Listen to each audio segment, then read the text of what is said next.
the golden apple of discord picture. This, a single moment that will shatter kingdoms, topple empires, and send 100,000 warriors to their deaths. It begins not with swords clashing or armies marching, but with something as simple as a wedding invitation that never arrived. 10 years of bloodshed, 3,000 ships blackening the Mediterranean, and the most beautiful city in the ancient world reduced to ash and memory, all because 3 goddesses couldn't share. What if I told you that the greatest war in human history started with divine jealousy, a beauty contest, and one prince's catastrophic choice that would echo through eternity? High above the mortal world, Mount Olympus gleams like a crown of stars, where gods feast and plot with equal passion. The wedding of Peleus, a mortal hero, to Thetis, a sea goddess, is the event of the century.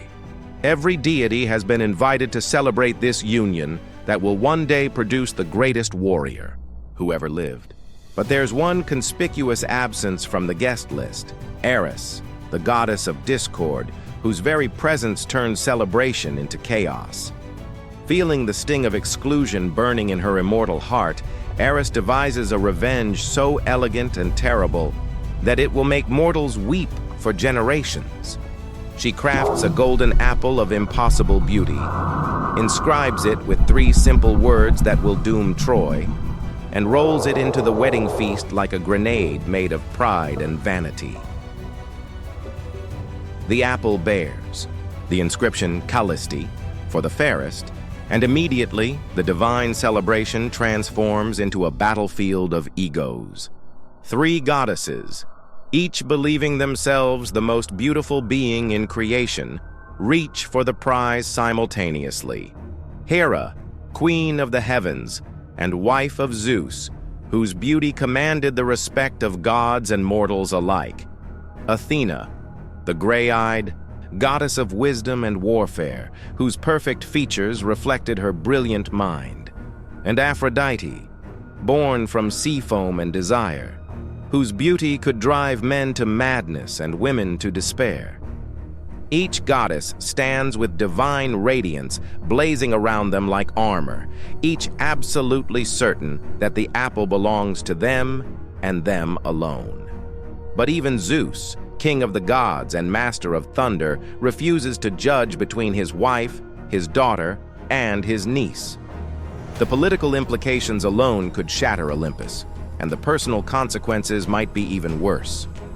Instead, he makes a decision that seems wise but proves catastrophic. He declares that a mortal must choose someone untainted by divine politics and capable of seeing true beauty without fear or favor. The choice falls upon Paris, a young Trojan prince who tends sheep on the slopes of Mount Ida, far from the glittering palaces of Troy. Paris is handsome beyond mortal measure, with eyes like liquid amber and the kind of smile that makes hearts skip beats, but more importantly, he's innocent of the ways gods manipulate mortal lives for their own purposes. Now here's where I want to pause and ask you something, because this moment changes everything. From which country are you watching this video? Because what happens next shows how cultural differences in values can literally reshape the world, and I'm curious about your perspective on the choice Paris is about to make. Drop your country in the comments, and let's see how global our audience really is. Hermes, messenger of the gods, appears to Paris in a blaze of golden light and presents him with an impossible task.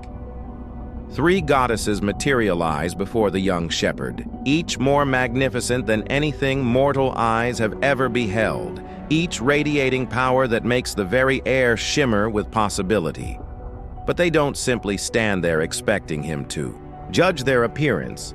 Each offers a bribe that reveals the deepest desires of the human heart. Hera, majestic and terrible in her beauty, promises Paris dominion over all of Europe and Asia, making him the most powerful ruler the world has ever seen. Her offer is one of pure ambition, the chance to build an empire that would span continents, to have his name spoken with reverence in every corner of the civilized world. Athena, her gray eyes flashing with inner fire, offers wisdom beyond, mortal comprehension and skill in battle that would make him invincible, a warrior king whose tactical genius would be studied for millennia. Her gift is one of excellence, the opportunity to become the perfect fusion of mind and body, strategy and strength. But Aphrodite, smiling with lips like wine and honey, makes an offer that strikes at the very core of human longing. She promises Paris the love of the most beautiful woman in the world, a prize that seems to dwarf earthly power and divine wisdom. Her gift appears simple, almost modest compared to the others, but it carries within it the seeds of destruction that will strangle Troy in its coils. The woman she speaks of is Helen, daughter of Zeus himself, whose beauty is so legendary that suitors have come from every corner of Greece to compete for her hand. But there's a detail Aphrodite conveniently omits. Helen is already married to Menelaus, king of Sparta, and breaking that marriage will shatter the delicate web of alliances that keeps the Greek world in balance. Paris, young and ruled by passion, rather than wisdom, doesn't hesitate. He awards the golden apple to Aphrodite, sealing not just his own fate, but the destiny of two civilizations. In that moment of choice, he makes enemies of Hera and Athena, two goddesses whose hatred burns, with the intensity of dying stars and whose capacity for revenge spans generations. The Fates, those ancient spinners of destiny, begin weaving new threads into their cosmic tapestry. Threads stained with blood and tears, threads that will bind heroes and cowards, kings and slaves, all in service to a war that hasn't even begun. The die is cast, the choice is made, and across the wine-dark sea, the most beautiful woman in the world suddenly feels a strange stirring in her heart, as if destiny itself is calling her name. The abduction of Helen Paris returns to Troy, transformed by his divine encounter, carrying within him both Aphrodite's blessing and the terrible knowledge that his choice has marked him as the enemy of two of Olympus's most powerful goddesses. But young men drunk on the promise of perfect love rarely consider consequences, and Paris burns with anticipation like a fever in his veins. King Priam, his father, notices the change in his son and decides it's time for Paris to take on diplomatic responsibilities befitting a prince of Troy. When an opportunity arises for a mission to Sparta, Paris volunteers with an eagerness that should have been a warning, but Priam, trusting in his son's newfound maturity, grants permission for what will become the most catastrophic diplomatic mission in human history. The journey across the Aegean passes like a dream for Paris, every league bringing him closer to the fulfillment of Aphrodite's promise. When his ships finally beach on the shores of Laconia and he sees the walls of Sparta rising before him, his heart pounds with anticipation that has nothing to do with diplomacy and everything to do with destiny.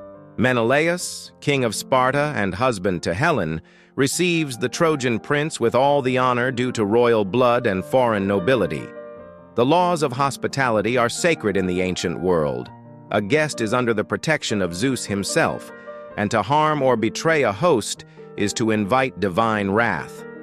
Menelaus opens his palace, shares his table, and extends his friendship to Paris, never imagining that he's welcoming the instrument of his own destruction. But when Paris first lays eyes on Helen, the world stops. Aphrodite's magic surges through, the air between them like electricity before a storm, and Paris understands why men might gladly march into hell for just the chance to see her smile. Helen is not merely beautiful. She is beauty incarnate, the template from which all other loveliness is measured. Her hair catches light like spun gold. Her eyes hold depths that seem to contain all the mysteries of the feminine soul. And when she moves, she does so with the unconscious grace of someone who has never doubted her place as the most desired woman alive. But Helen is no empty-headed beauty. She possesses intelligence that matches her appearance, wit that can cut like a blade when she chooses, and a presence that commands attention from every person in any room she enters. Here's where the story becomes complex and controversial, and I want your opinion on something that has puzzled historians and storytellers for 3,000 years. When Helen leaves Sparta with Paris, does she go willingly or is she kidnapped? The ancient sources give us conflicting accounts, and even today scholars debate whether Helen was victim or villain in this cosmic tragedy.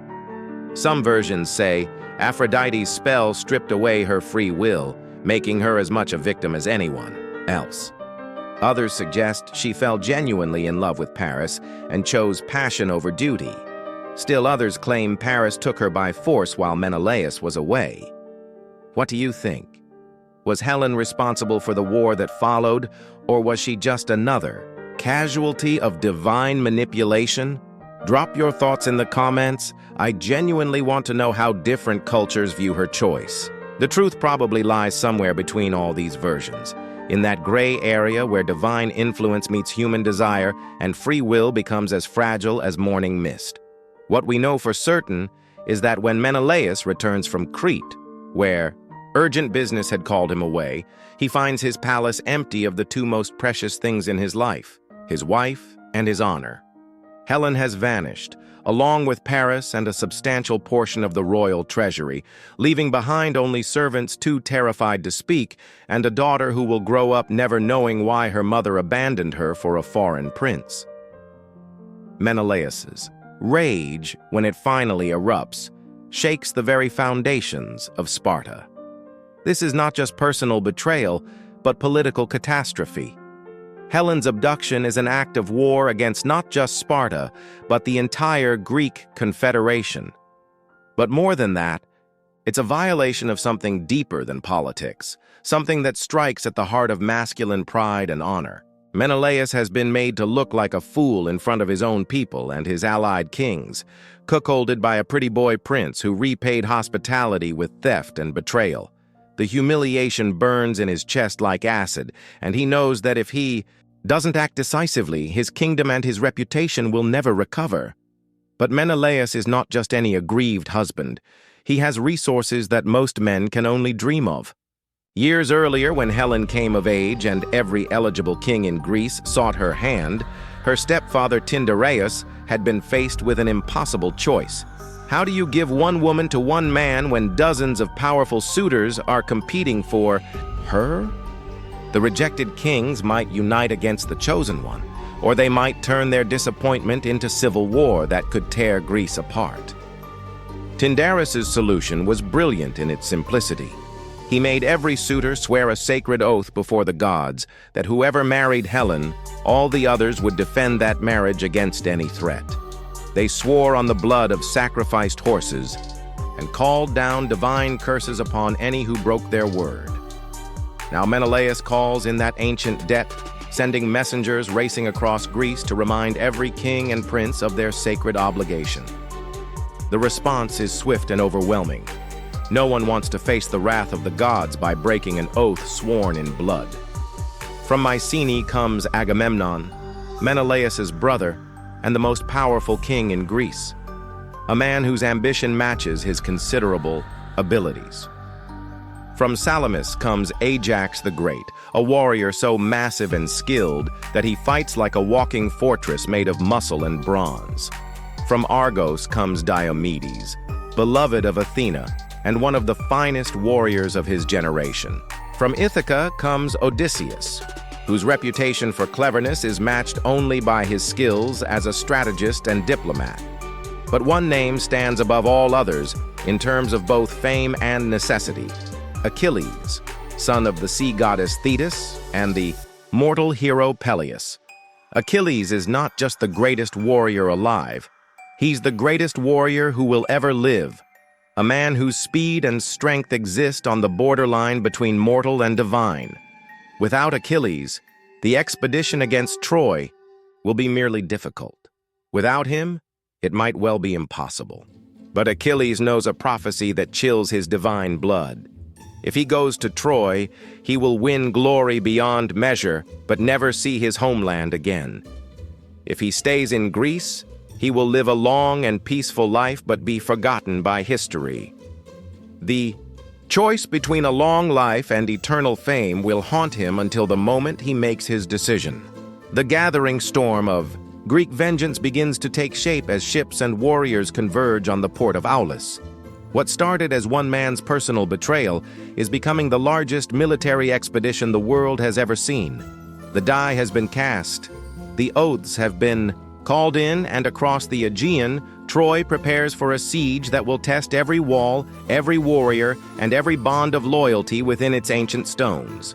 The abduction of Helen, Paris returns to Troy, transformed by his divine encounter, carrying within him both Aphrodite's blessing and the terrible knowledge that his choice has marked him as the enemy of two of Olympus's most powerful goddesses. But young men drunk on the promise of perfect love rarely consider consequences, and Paris burns with anticipation like a fever in his veins.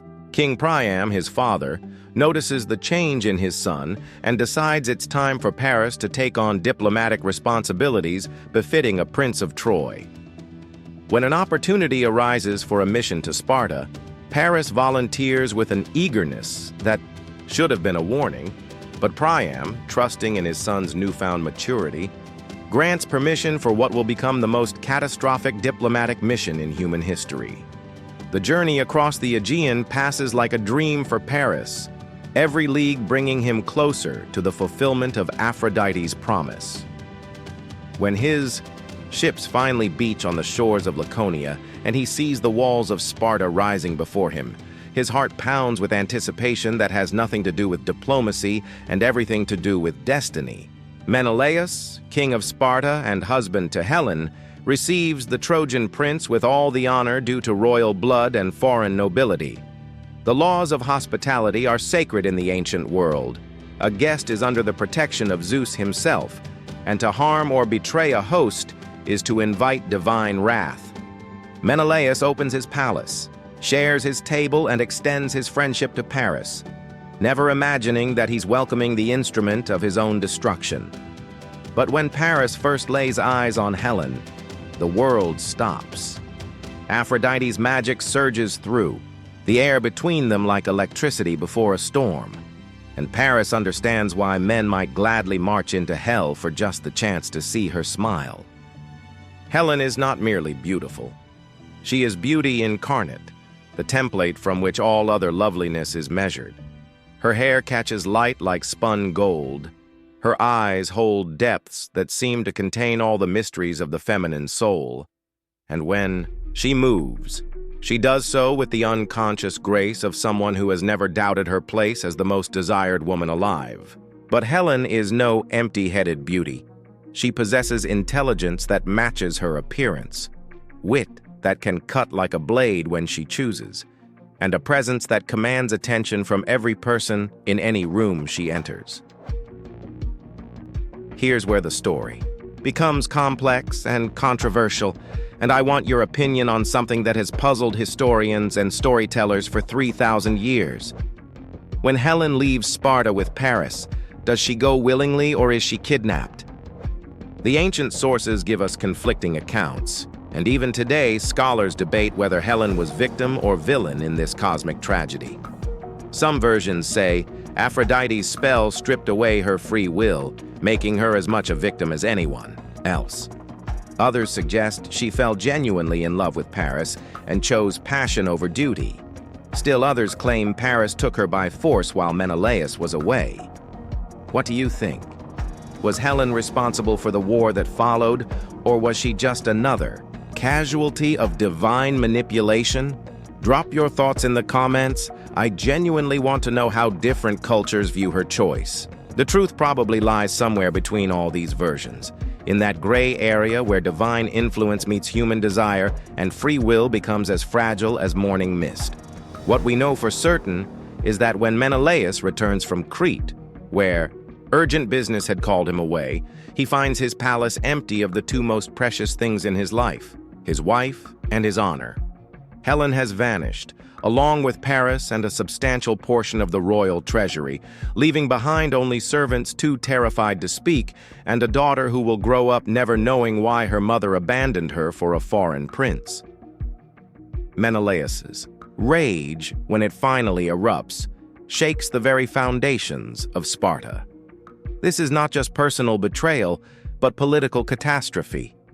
Helen's abduction is an act of war against not just Sparta, but the entire Greek confederation. But more than that, it's a violation of something deeper than politics, something that strikes at the heart of masculine pride and honor. Menelaus has been made to look like a fool in front of his own people and his allied kings, cuckolded by a pretty boy prince who repaid hospitality with theft and betrayal. The humiliation burns in his chest like acid, and he knows that if he doesn't act decisively, his kingdom and his reputation will never recover. But Menelaus is not just any aggrieved husband. He has resources that most men can only dream of. Years earlier, when Helen came of age and every eligible king in Greece sought her hand, her stepfather Tyndareus had been faced with an impossible choice. How do you give one woman to one man when dozens of powerful suitors are competing for her? The rejected kings might unite against the chosen one, or they might turn their disappointment into civil war that could tear Greece apart. Tyndareus' solution was brilliant in its simplicity. He made every suitor swear a sacred oath before the gods that whoever married Helen, all the others would defend that marriage against any threat. They swore on the blood of sacrificed horses and called down divine curses upon any who broke their word. Now Menelaus calls in that ancient debt, sending messengers racing across Greece to remind every king and prince of their sacred obligation. The response is swift and overwhelming. No one wants to face the wrath of the gods by breaking an oath sworn in blood. From Mycenae comes Agamemnon, Menelaus' brother, and the most powerful king in Greece, a man whose ambition matches his considerable abilities. From Salamis comes Ajax the Great, a warrior so massive and skilled that he fights like a walking fortress made of muscle and bronze.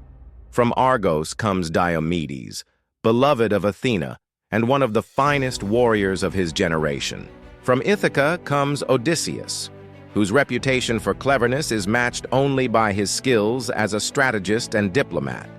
But one name stands above all others in terms of both fame and necessity: Achilles, son of the sea goddess Thetis and the mortal hero Peleus. Achilles is not just the greatest warrior alive, he's the greatest warrior who will ever live, a man whose speed and strength exist on the borderline between mortal and divine. Without Achilles, the expedition against Troy will be merely difficult. Without him, it might well be impossible. But Achilles knows a prophecy that chills his divine blood. If he goes to Troy, he will win glory beyond measure, but never see his homeland again. If he stays in Greece, he will live a long and peaceful life but be forgotten by history. The choice between a long life and eternal fame will haunt him until the moment he makes his decision. The gathering storm of Greek vengeance begins to take shape as ships and warriors converge on the port of Aulis. What started as one man's personal betrayal is becoming the largest military expedition the world has ever seen. The die has been cast. The oaths have been called in, and across the Aegean, Troy prepares for a siege that will test every wall, every warrior, and every bond of loyalty within its ancient stones. The siege begins. The Greek fleet appears off the coast of Troy like a storm made manifest, their black sails blocking out the sun as 1,000 ships discharge their cargo of bronze and fury onto the beaches of the Troad. The sight is both magnificent and terrifying. An entire civilization mobilized for war, spread across the wine-dark sea in formations that speak to centuries of naval expertise and tactical sophistication.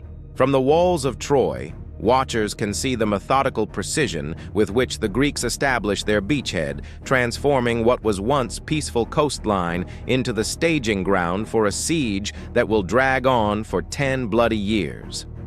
Troy itself rises from the plain like a crown of stone and timber, its walls soaring toward the sky with the confidence of a city that has never fallen to foreign conquest. These are not ordinary fortifications, but walls built by the gods themselves, Poseidon and Apollo, working as mortals to pay a debt to King Laomedon, had raised these stones with divine hands, making them proof against any earthly assault. The city they protect is the jewel of Asia Minor, a crossroads where east meets west, where trade routes converge to create wealth beyond imagining. Gold from Lydia, silk from distant Cathay, spices from lands whose names are whispered like prayers, all flow through Troy's gates, making her not just a fortress, but the beating heart of international commerce. King Priam rules this magnificent city with the wisdom of age and the burden of prophecy. He knows, as all wise rulers do, that his son Paris has brought catastrophe upon them all. But Paris is still his blood, and Helen is now under his protection. To surrender her would be to admit weakness. To bow before Greek demands would be to invite every enemy Troy has ever made to test her resolve. More than that, it would violate the sacred laws of hospitality. Helen came to them as a supplicant, and Trojan honor demands that she be protected regardless of the cost. Priam's choice to harbor Paris and Helen is not made from ignorance of the consequences, but from a code of honor that values duty above survival. The Greeks established their camp with the efficiency of a people born to warfare, their tents and palisades spreading along the shore in neat rows that speak to military discipline honed by generations of conflict. But this is no ordinary army. It's a confederation of kings, each with their own pride, their own agenda, and their own ideas about how the siege should be conducted. Agamemnon, as High King and overall commander, struggles to maintain unity among heroes whose reputations often exceed his own. The camp becomes a microcosm of Greek politics, with alliances forming and dissolving based on personal grudges, family connections, and competing ambitions. The first battles are tentative affairs, both sides testing each other's strength and resolve while trying to gain psychological advantage through displays of individual prowess.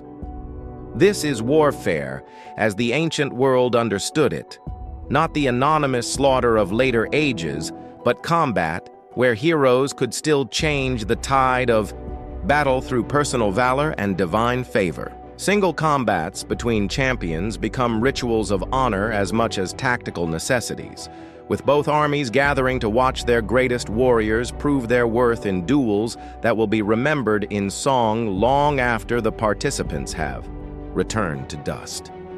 Ajax the Great emerges as one of the most formidable Greek champions, a warrior so massive and skilled that he fights like a walking mountain made of bronze and determination. His shield, crafted from 7 layers of oxhide and metal, can turn aside any weapon forged by mortal hands. When he strides onto the battlefield, Trojans give ground without shame. There's no disgrace in retreating from a force of nature. But Ajax is more than just a brute. He possesses the tactical intelligence to use his size and strength effectively, anchoring Greek battle lines and providing a rallying point when lesser men might break and run. Diomedes proves to be Ajax's, equal in different ways. A warrior beloved by Athena whose skill with spear and sword borders on the supernatural. Where Ajax is a fortress, Diomedes is a lightning strike, fast, precise, and devastatingly effective. His Aristeia, that moment of divine inspiration when a hero transcends normal human limitations, allows him to wound gods themselves and drive the divine from the battlefield through sheer mortal excellence. Watching Diomedes fight is like watching war itself given perfect expression, every movement calculated for maximum effect, every strike delivered with the certainty of mathematics made flesh. On the Trojan side, Hector emerges as the perfect foil to Greek heroism, noble where they are prideful, defending where they attack, fighting not for glory, but for the simple right of his people to exist unmolested. Hector is everything a hero should be. Brave without being reckless, strong without being cruel, intelligent without being arrogant. He leads from the front but never forgets his responsibilities to the men who follow him. When he removes his helmet to comfort his infant son, who is frightened by the bronze and horsehair plumes, We see not just a warrior, but a man whose humanity remains intact despite the pressures of war. But here's something that might surprise you about this conflict, and I'm curious about how this resonates with viewers from different parts of the world. The Trojan War is not just Greeks versus Trojans, but a genuine world war that draws in allies from across the known world. Troy's location at the crossroads of Europe and Asia means that her allies come from every corner of civilization. The Lycians, led by Sarpedon, son of Zeus himself, bring their legendary archery skills. The Thracians contribute cavalry that can strike like lightning and vanish like morning mist. Ethiopian princes will eventually join the fight, and even the fearsome Amazons will come to Troy's aid. This is truly the first global conflict, and I'm wondering, from whichever country you're watching this, do you see parallels to how modern conflicts draw in allies and turn local disputes into worldwide struggles? Drop your thoughts in the comments. As months turn to years, the siege settles into a grinding routine of raid and counter-raid, of small victories and costly defeats that slowly bleed both sides of their best men. The Greeks control the sea, preventing supplies from reaching Troy by water. But the city's walls remain unbreached despite every assault, every siege engine, every tactical innovation the combined Greek kings can devise. Troy's gates open periodically to launch sorties that catch the besiegers off guard, while Greek raiding parties scour the countryside for supplies and slaves, gradually tightening the noose around the great city. The psychological toll of the siege becomes as important as the physical damage. In the Greek camp, homesickness wars with ambition as men begin to question whether Helen's beauty is worth years of their lives. Letters from home bring news of crops failing, of rival kingdoms eyeing undefended borders, of wives struggling to maintain authority in their husband's absence. Inside Troy, the strain shows in different ways. Food becomes scarce, foreign traders stop coming, and the city that once thrived on international commerce turns inward like a flower closing its petals against the winter. But neither side is prepared to back down. The Greeks have invested too much blood and treasure to abandon the expedition without achieving their goals. The Trojans know that surrender means slavery for their women and death for their men. There can be no negotiated peace when honor and survival are both at stake. The siege that both sides expected to last months stretches on with no end in sight, becoming a grinding war of attrition that will test every bond of loyalty, every claim of honor, and every promise made to gods and men. The wrath of Achilles. 9 years have passed since the Greek ships first blackened the beaches of Troy. 9 years of siege warfare that has bled both sides white while achieving nothing more decisive than a bloody stalemate. The Greek camp has evolved from a temporary military installation into a semi-permanent city, complete with marketplaces, workshops, and the complex social hierarchies that develop when violent men are forced to live in close proximity for extended periods. Supply ships arrive regularly from the Greek mainland, bringing fresh warriors to replace the dead and wounded. But they also bring letters from home that speak of kingdoms left too long without their kings, of rival powers growing bold in the absence of Greece's greatest warriors. The war has settled into a routine as predictable as it is deadly. Raids and counter-raids, small skirmishes that accomplish little beyond adding new names to the casualty. Lists, siege techniques that prove ineffective against walls built by gods. Both armies have learned to live with a level of violence that would have seemed impossible when the conflict began, accepting daily death as just another aspect of military life. Veterans move through the camps with the careful gait of men whose bodies carry too many scars, while new arrivals still possess the eager excitement of warriors who haven't yet learned to flinch at the sound of bronze meeting flesh.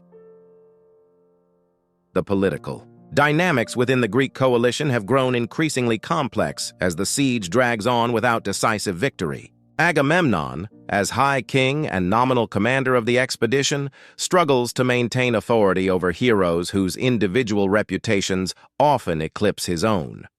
The camp divides along lines of loyalty, regional affiliation, and personal ambition, with different kings forming unofficial alliances that sometimes work at cross purposes to the overall military strategy.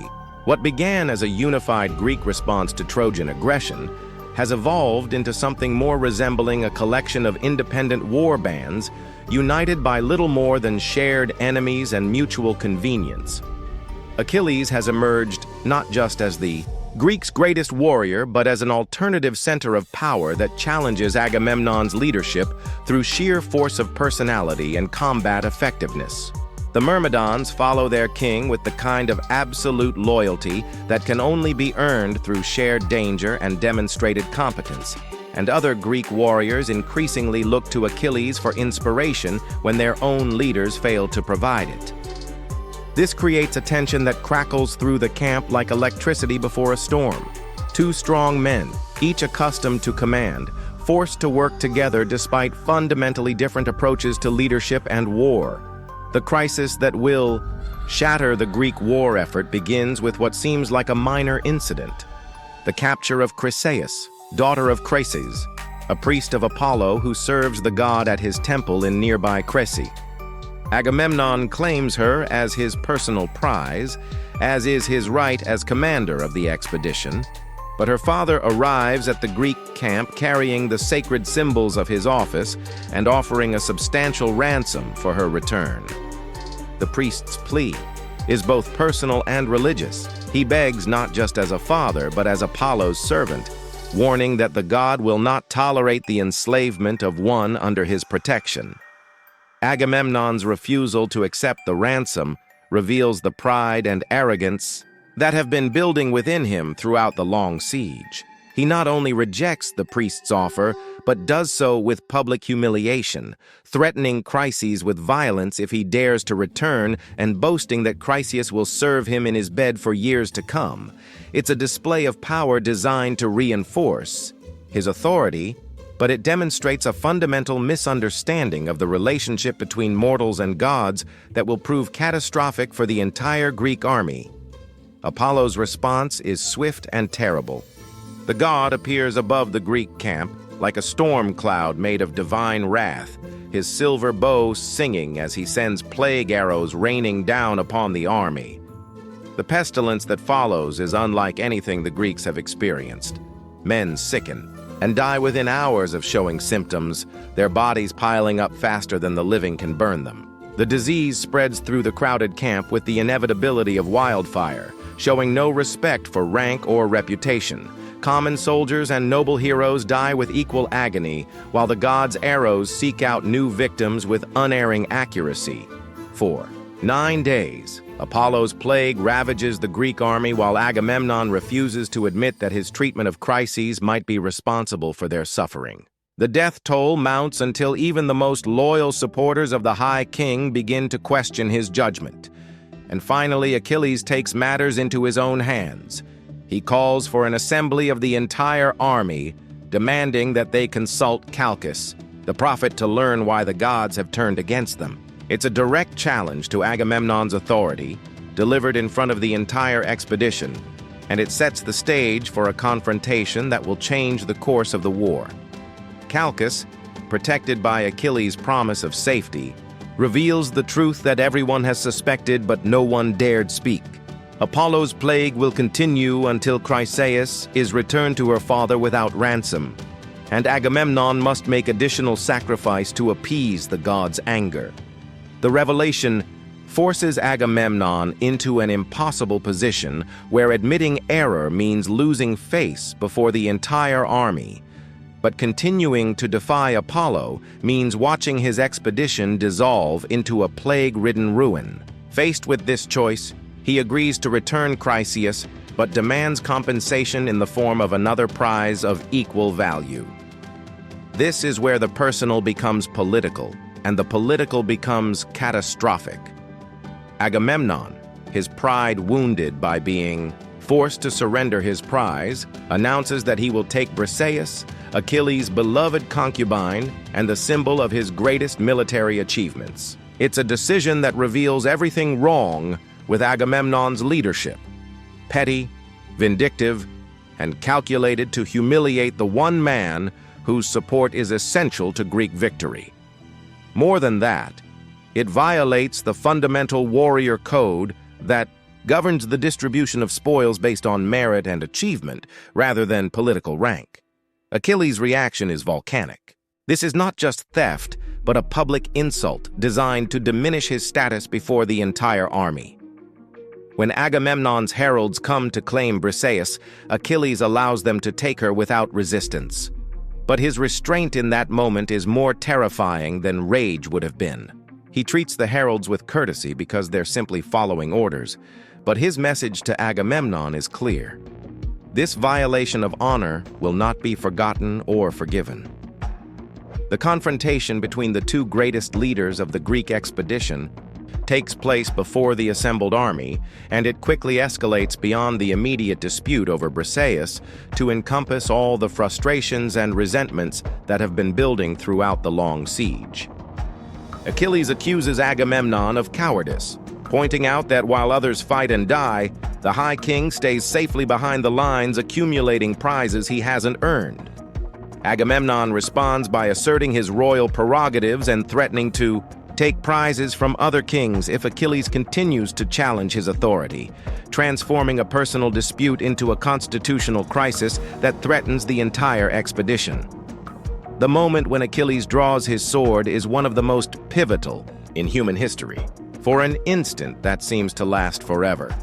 The fate of Troy hangs in the balance, as the greatest warrior who ever lived contemplates cutting down the High King of Greece in front of their entire army. The political implications are staggering. Agamemnon's death would shatter the Greek coalition, but his continued leadership has become intolerable to the man whose military prowess is essential to victory.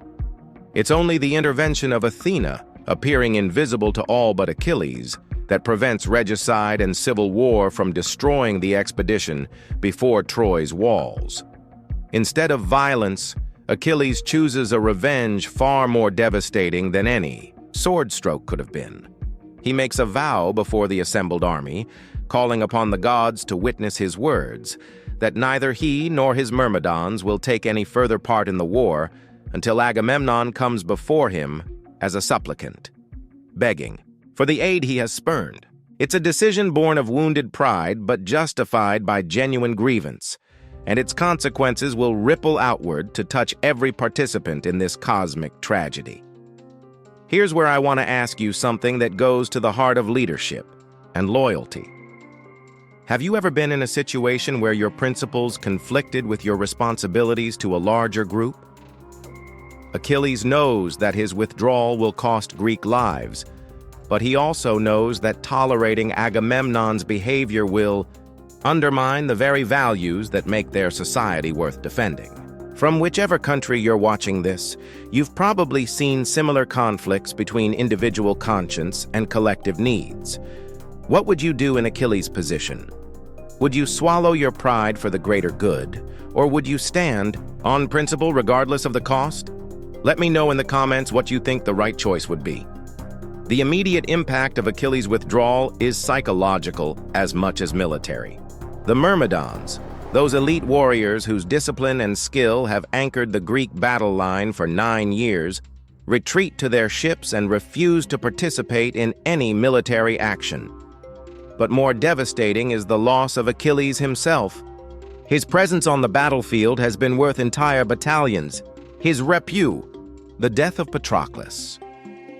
The weeks following Achilles' withdrawal from combat transformed the character of the entire war, as Trojan forces under Hector's brilliant leadership pressed their newfound advantage with the skill and determination of warriors who finally sent victory after 9 years of siege. The psychological impact of fighting without their greatest champion demoralizes the Greeks in ways that go beyond simple military mathematics.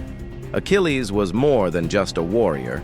He was a symbol of Greek superiority, living proof that their cause enjoyed divine favor. Without him, ordinary soldiers begin to question not just their chances of victory, but the very righteousness of their expedition. Hector, meanwhile, has been transformed by opportunity into something approaching the equal of the man whose absence makes victory possible. He leads from the front with a combination of tactical brilliance and personal courage that inspires his men to achievements that would have seemed impossible during the long years when they cowered behind Troy's walls.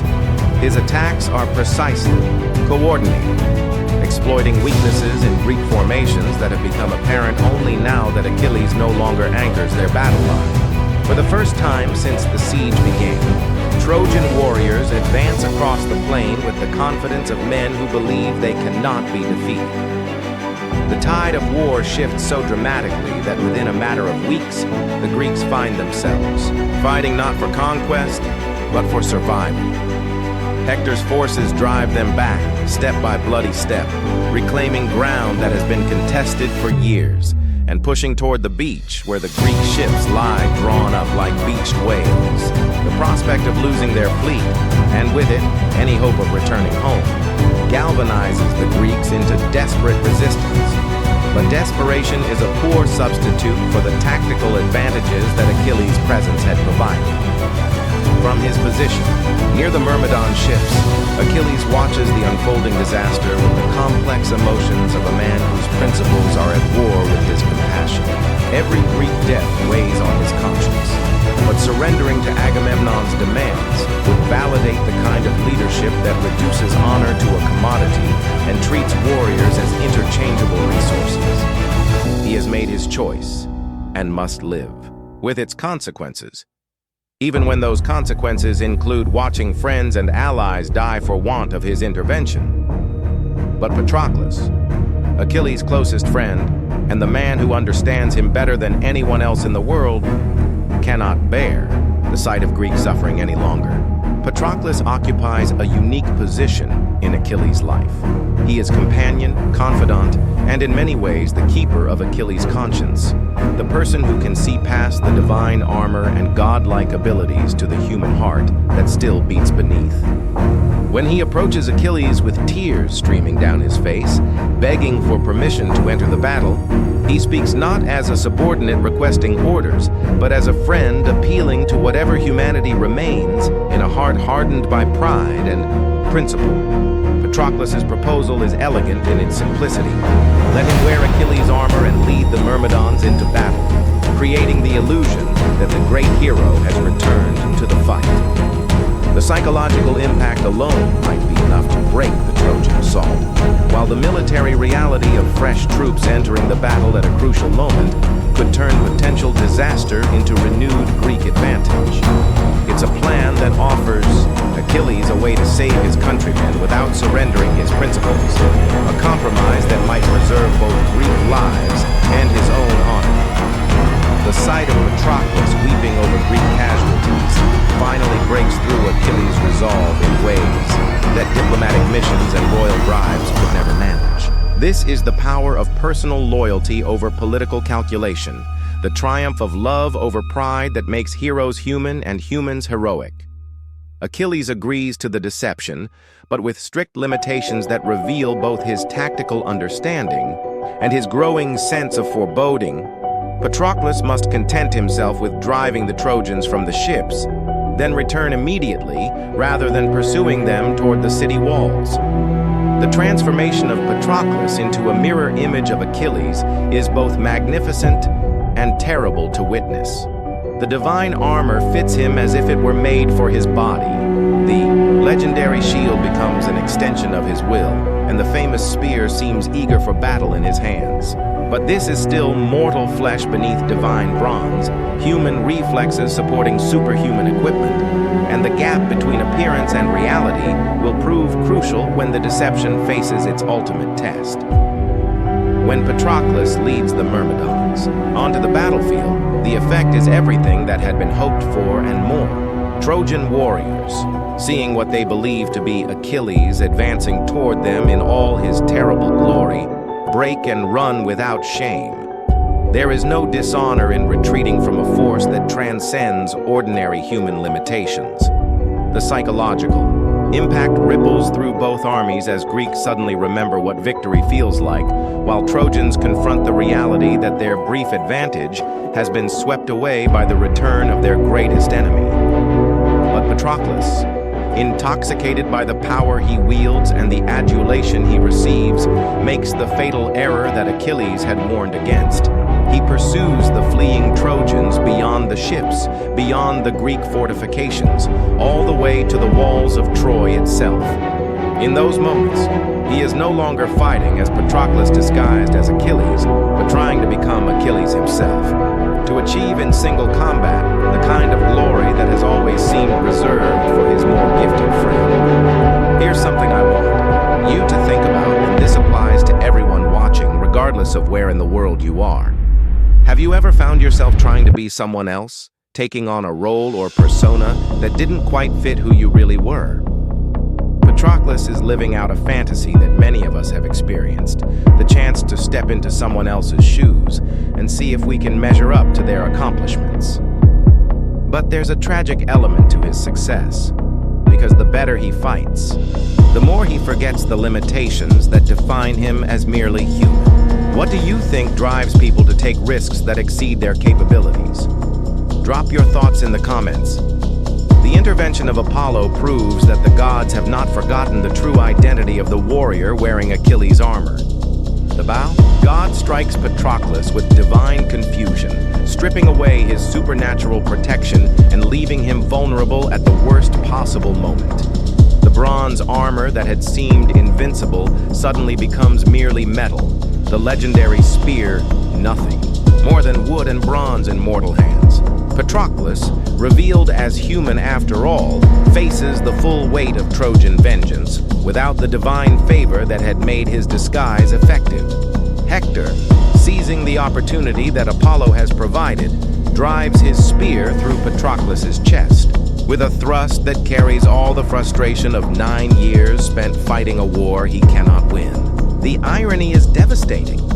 In killing the man he believes to be Achilles, Hector achieves what should be the greatest victory of his career, only to discover that he has slain not his greatest enemy, but a brave man whose only crime was loving his friend too much to watch him destroy himself with pride. The moment when Hector removes the helmet and sees Patroclus's face, rather than Achilles, is one of the most complex in the entire war. There is triumph, certainly, because a dangerous enemy has been eliminated, but there is also something like disappointment that the victory is not what it appeared to be. Hector's nobility shows itself in his treatment of Patroclus's body. He claims the armor as a legitimate prize of war, but speaks respectfully of the dead man's courage, recognizing in Patroclus the kind of warrior who deserves honor even from his enemies. News of Patroclus's death reaches Achilles like a physical blow, stripping away 9 years of accumulated rage and replacing it with grief so profound that it seems to shake the foundations of the earth. The man who had seemed almost divine in his detachment from mortal concerns suddenly becomes intensely, terrifyingly human in his pain. His cries of anguish echo across both camps, a sound that stops warriors in their tracks and makes even seasoned veterans of countless battles look up from their tasks with expressions of unease. Thetis, Achilles' goddess mother, rises from the depths of the sea in response to her son's grief, her divine nature allowing her to feel the full weight of his anguish in ways that mortals cannot comprehend. When she finds Achilles, she sees not the greatest warrior of his generation, but a broken man whose world has collapsed around him. The armor she had hoped would protect him has instead become the instrument of his beloved's death, and the prophecy that governs his fate suddenly becomes not a distant possibility but an immediate reality. The transformation of Achilles from wounded hero to avenging demon begins in that moment of perfect grief, as his love for Patroclus converts into hatred for everyone and everything responsible for his friend's death. The man who had withdrawn from war on principle now prepares to return to it with a fury that will make his previous achievements seem gentle by comparison.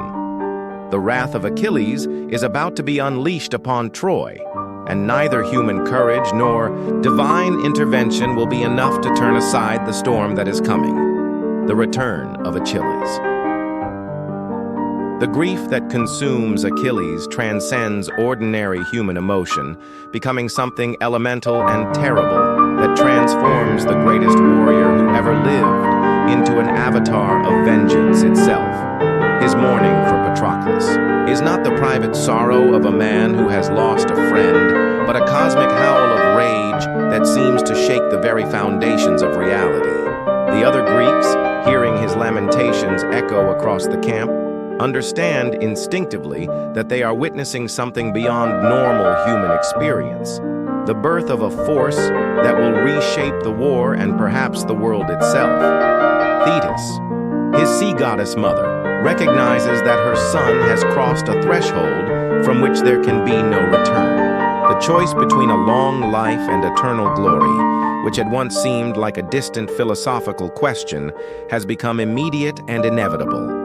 By deciding to re-enter the war to avenge Patroclus, Achilles is choosing his own death as surely as if he were falling on his sword. But grief has made him indifferent to consequences that once seemed meaningful. All that matters now is ensuring that Hector pays the ultimate price for his moment of triumph. Understanding that her son will need divine protection for the slaughter he is planning, Thetis travels to the forge of Hephaestus, the craftsman god, whose skill with metal and fire surpasses anything mortals can imagine. The god of smiths, moved by the sea goddess's anguish and perhaps remembering his own experiences with rejection and loss, agrees to create armor that will be worthy of the vengeance Achilles intends to wreak. Working through the night with divine fire and supernatural metals, Hephaestus crafts protection that is not merely functional but prophetic, decorated with scenes that encompass the entire human experience. The shield that Hephaestus creates becomes one of the most famous objects in literature, a circular cosmos that depicts cities at peace and cities at war, the eternal cycle of human existence played out in bronze and gold. On its surface, farmers plow their fields while armies clash in battle. Weddings celebrate new beginnings, while funerals mourn inevitable endings. Children play while old men plan for futures they will not see. It is, in essence, a meditation on what Achilles is fighting for and what he is choosing to abandon. The full richness of mortal life traded for the narrow glory of perfect vengeance. When Thetis presents the new armor to her son, the transformation is immediately apparent. This is no longer the Achilles who had sulked in his tent over wounded pride, but something far more dangerous. A man who has looked into the heart of loss and found there a purpose that transcends personal ambition or political calculation. The divine armor seems to mold itself to his body, enhancing his already supernatural abilities until he becomes something that exists on the borderline between mortal and divine. Human enough to suffer, but godlike enough to make that suffering meaningful. The reconciliation between Achilles and Agamemnon, when it finally comes, reveals how completely the dynamics of the war have changed. The High King, faced with military disaster and the prospect of losing his entire expedition, approaches Achilles not as an equal but as a supplicant, offering compensation that goes far beyond the original dispute. But Achilles, consumed by his need for revenge, barely acknowledges the gifts or the apology. Such concerns belong to a version of himself that died with Patroclus, and material wealth means nothing to a man who has already chosen death. The speech Achilles gives to the assembled Greek army before returning to battle is one of the most chilling moments in the entire war. There is no rhetoric about justice or Greek superiority, no appeals to patriotism or alliance obligations. Instead, he simply promises that Hector will die and that his death will be terrible enough to serve as payment for Patroclus's life. The cold certainty in his voice makes hardened warriors shiver, because they recognize that they are listening to a man who has already passed beyond ordinary human concerns into something approaching divine wrath. When Achilles finally appears on the battlefield in his new armor, the effect is apocalyptic. He moves through Trojan ranks like death itself, his spear finding targets with mathematical precision, while his divine protection turns aside every weapon that attempts to stop him. But this is not the elegant combat of earlier stages in the war, where individual prowess was celebrated and heroes could win glory through superior skill. This is slaughter on an industrial scale, mechanically efficient and utterly without mercy. The Trojans flee before him, like leaves scattered by a hurricane. But flight proves as futile as resistance. Achilles cuts down warriors from behind as readily as from the front, showing no distinction between brave men who stand there, ground and cowards who run for their lives. His rampage chokes the river Scamander with so many bodies that the water god himself rises in protest. But even divine intervention cannot turn aside the fury that drives Achilles forward toward his appointed victim. Here's something that I think resonates across cultures and time periods, and I'd love to hear perspectives from viewers around the world. What happens to Achilles in this section is both heroic and horrifying. He achieves the kind of battlefield dominance that warriors dream of, but at the cost of his humanity. Have you ever seen someone pursue revenge so completely that they became something unrecognizable? From whichever country you're watching this, you've probably witnessed how grief can transform people in ways that seem both inevitable and tragic. What do you think about the price Achilles pays for his vengeance?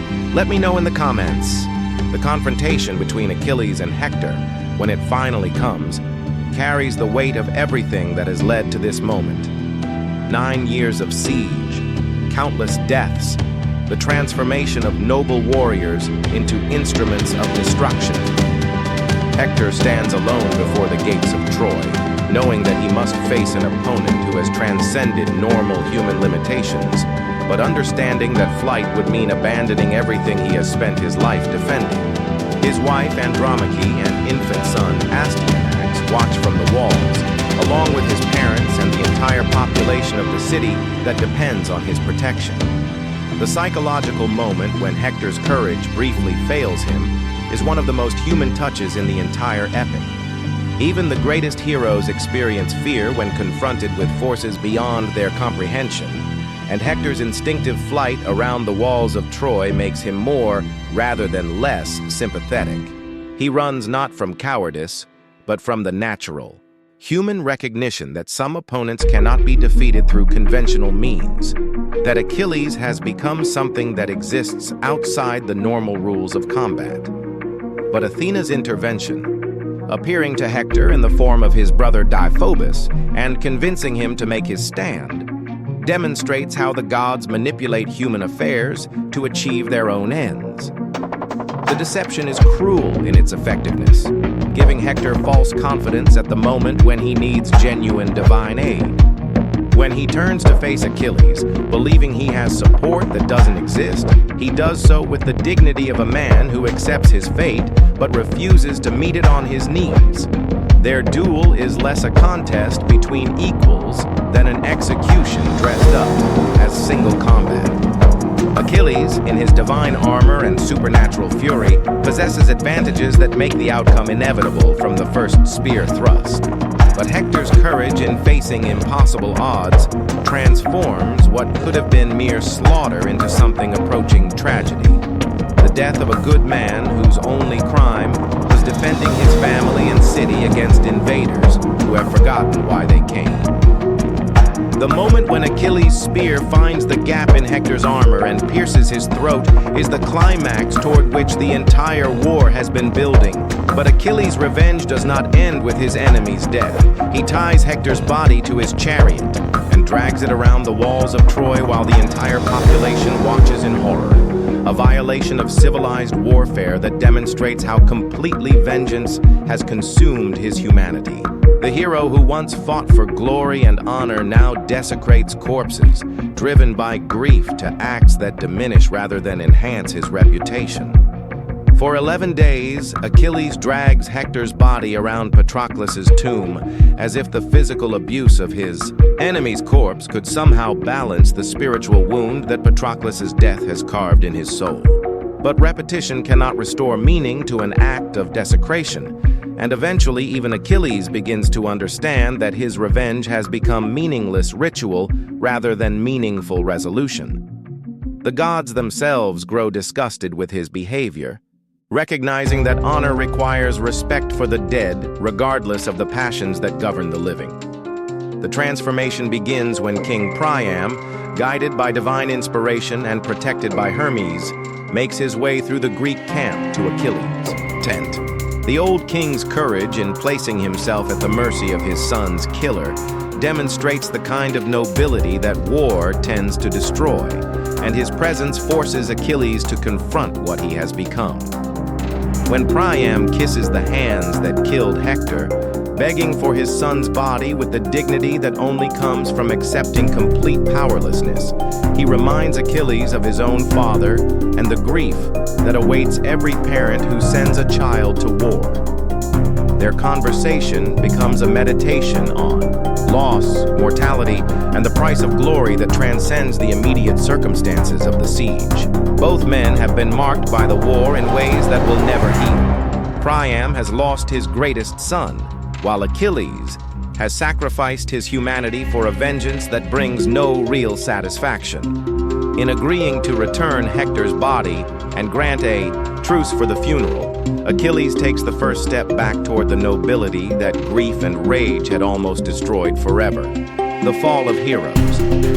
The funeral of Hector marks a turning point in the war that goes beyond the simple loss of Troy's greatest defender, creating a psychological wound in the city's collective spirit that proves as devastating as any physical breach in their famous walls.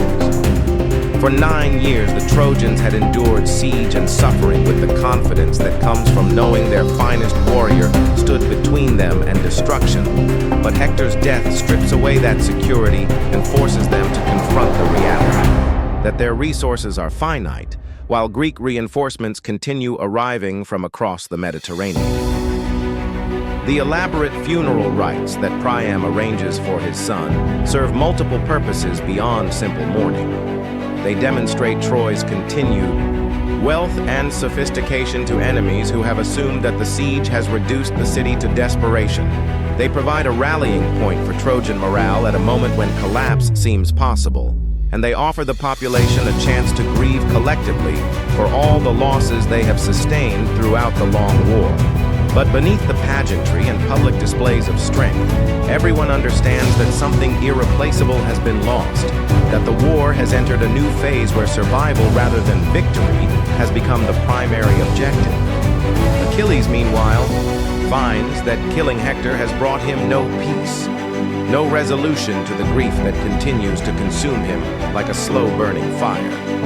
The revenge he had imagined would restore meaning to his existence proves to be as empty as Agamemnon's offers of material compensation, leaving him with the growing realization that some wounds cannot be healed through violence. The rage that had transformed him into an unstoppable force of destruction begins to ebb, replaced by a melancholy understanding that his own death is approaching, and that nothing he has accomplished will truly matter once he joins Patroclus in the shadowy realm of Hades.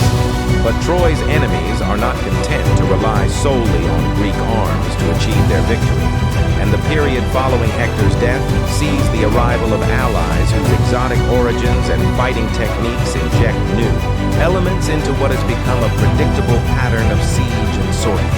The first to answer Priam's desperate calls for aid are the Amazons, those legendary warrior women whose very existence challenges conventional assumptions about gender, warfare, and the natural order of human society.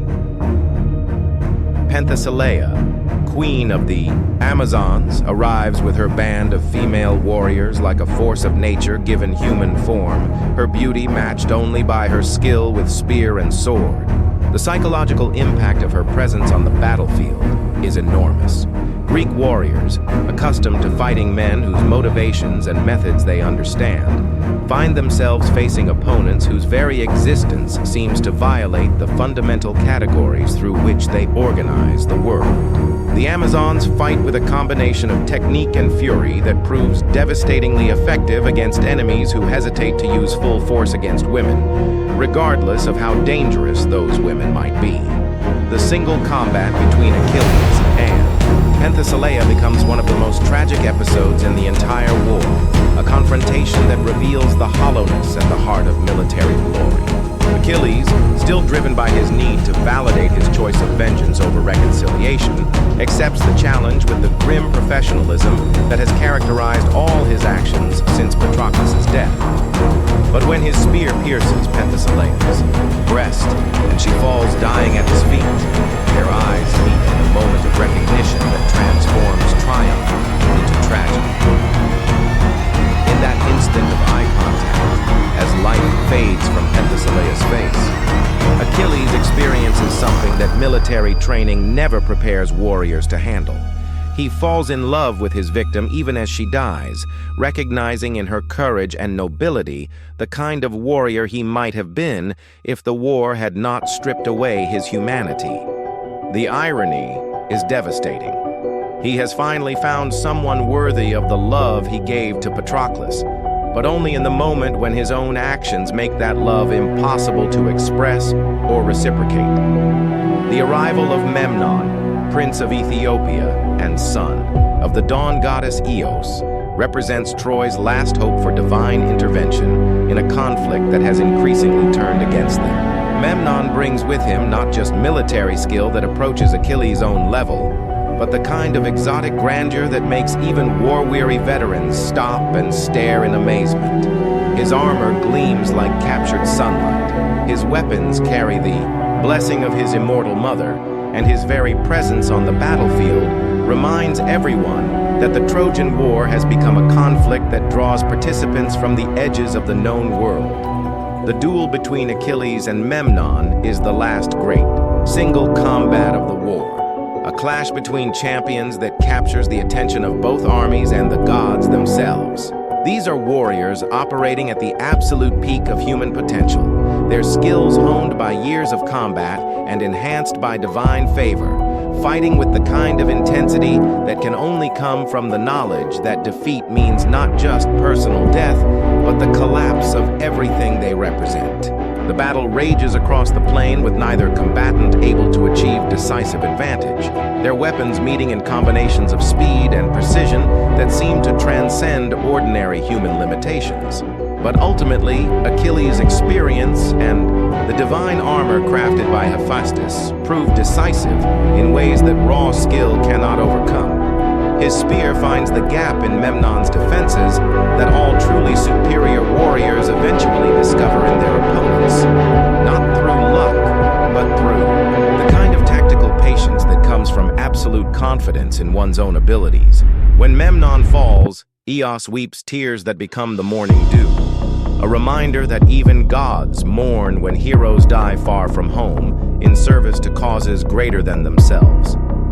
Here's something that I find fascinating about this phase of the war, and I'm curious about how viewers from different countries interpret it. The arrival of these exotic allies transforms the conflict from a regional dispute into something approaching a world war. Amazons from the edges of civilization, Ethiopian princes from distant kingdoms, warrior cultures that most Greeks had only heard about in travelers' tales, all converging on Troy to participate in what has become the defining conflict of their age. From your perspective, watching from wherever you are in the world, do you see parallels to how modern conflicts draw in participants from across the globe? How do you think distance and cultural difference affect people's willingness to fight in foreign wars? Drop your thoughts in the comments. But the gods have grown weary of Achilles' dominance on the battlefield, and his string of victories against champions who should have been his equals begins to attract divine attention of the hostile variety. Apollo, protector of Troy and patron of archery, decides that the time has come to balance the scales that have been weighted too heavily in favor of Greek arms. The god's method of intervention is both fitting and ironic. He guides the arrow of Paris, the same prince whose theft of Helen had started the entire war, toward the one vulnerable spot on Achilles' otherwise invincible body. The prophecy of Achilles' death, whispered to him by his mother years earlier, had specified that he would fall to an arrow shot by Paris with Apollo's aid, struck in the heel that remained mortal because it had been untouched by the waters of the river Styx.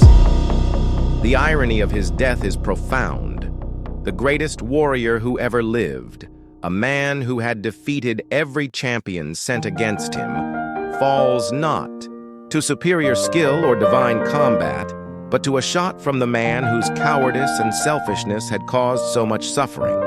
Paris, guided by Apollo's invisible hand, draws his bow with trembling fingers, knowing that this shot represents his only opportunity to contribute meaningfully to his city's defense. The arrow flies with supernatural accuracy, finding its mark in Achilles' heel and delivering the poison that will end the most feared warrior's career. But even as he falls, Achilles' death becomes a kind of triumph. He has achieved the immortal glory that the prophecy promised, trading a long life for eternal fame in the songs of future generations. The death of Achilles sends shockwaves through both armies that go far beyond the simple loss of a single warrior, no matter how skilled. For the Greeks, his death represents the end of their period of clear superiority, the loss of the psychological advantage that had sustained them through the darkest moments of the siege. For the Trojans, his death provides hope that the war might yet be won, that the gods have not abandoned them completely to Greek vengeance and ambition. But the aftermath of Achilles' death creates new problems that threaten to tear apart the Greek coalition from within. The armor of the fallen hero, crafted by divine hands and imbued with power beyond mortal comprehension, becomes the prize in a contest that will determine who inherits leadership of the Greek war effort. The two primary claimants are Ajax the Great, whose record of battlefield achievement and personal courage makes him seem the natural successor, and Odysseus, whose tactical brilliance and political skill have made him increasingly important. As the war has dragged on, the contest between Ajax and Odysseus for Achilles' armor becomes a philosophical debate about the nature of heroism itself. Should the prize go to the man whose strength and courage have anchored the Greek battle line throughout the siege, or to the strategist whose cleverness has solved problems that mere fighting could not address?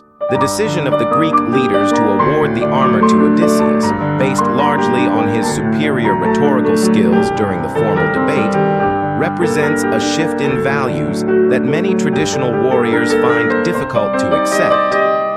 Ajax's response to this defeat reveals the psychological toll that 10 years of war have taken on even the strongest personalities.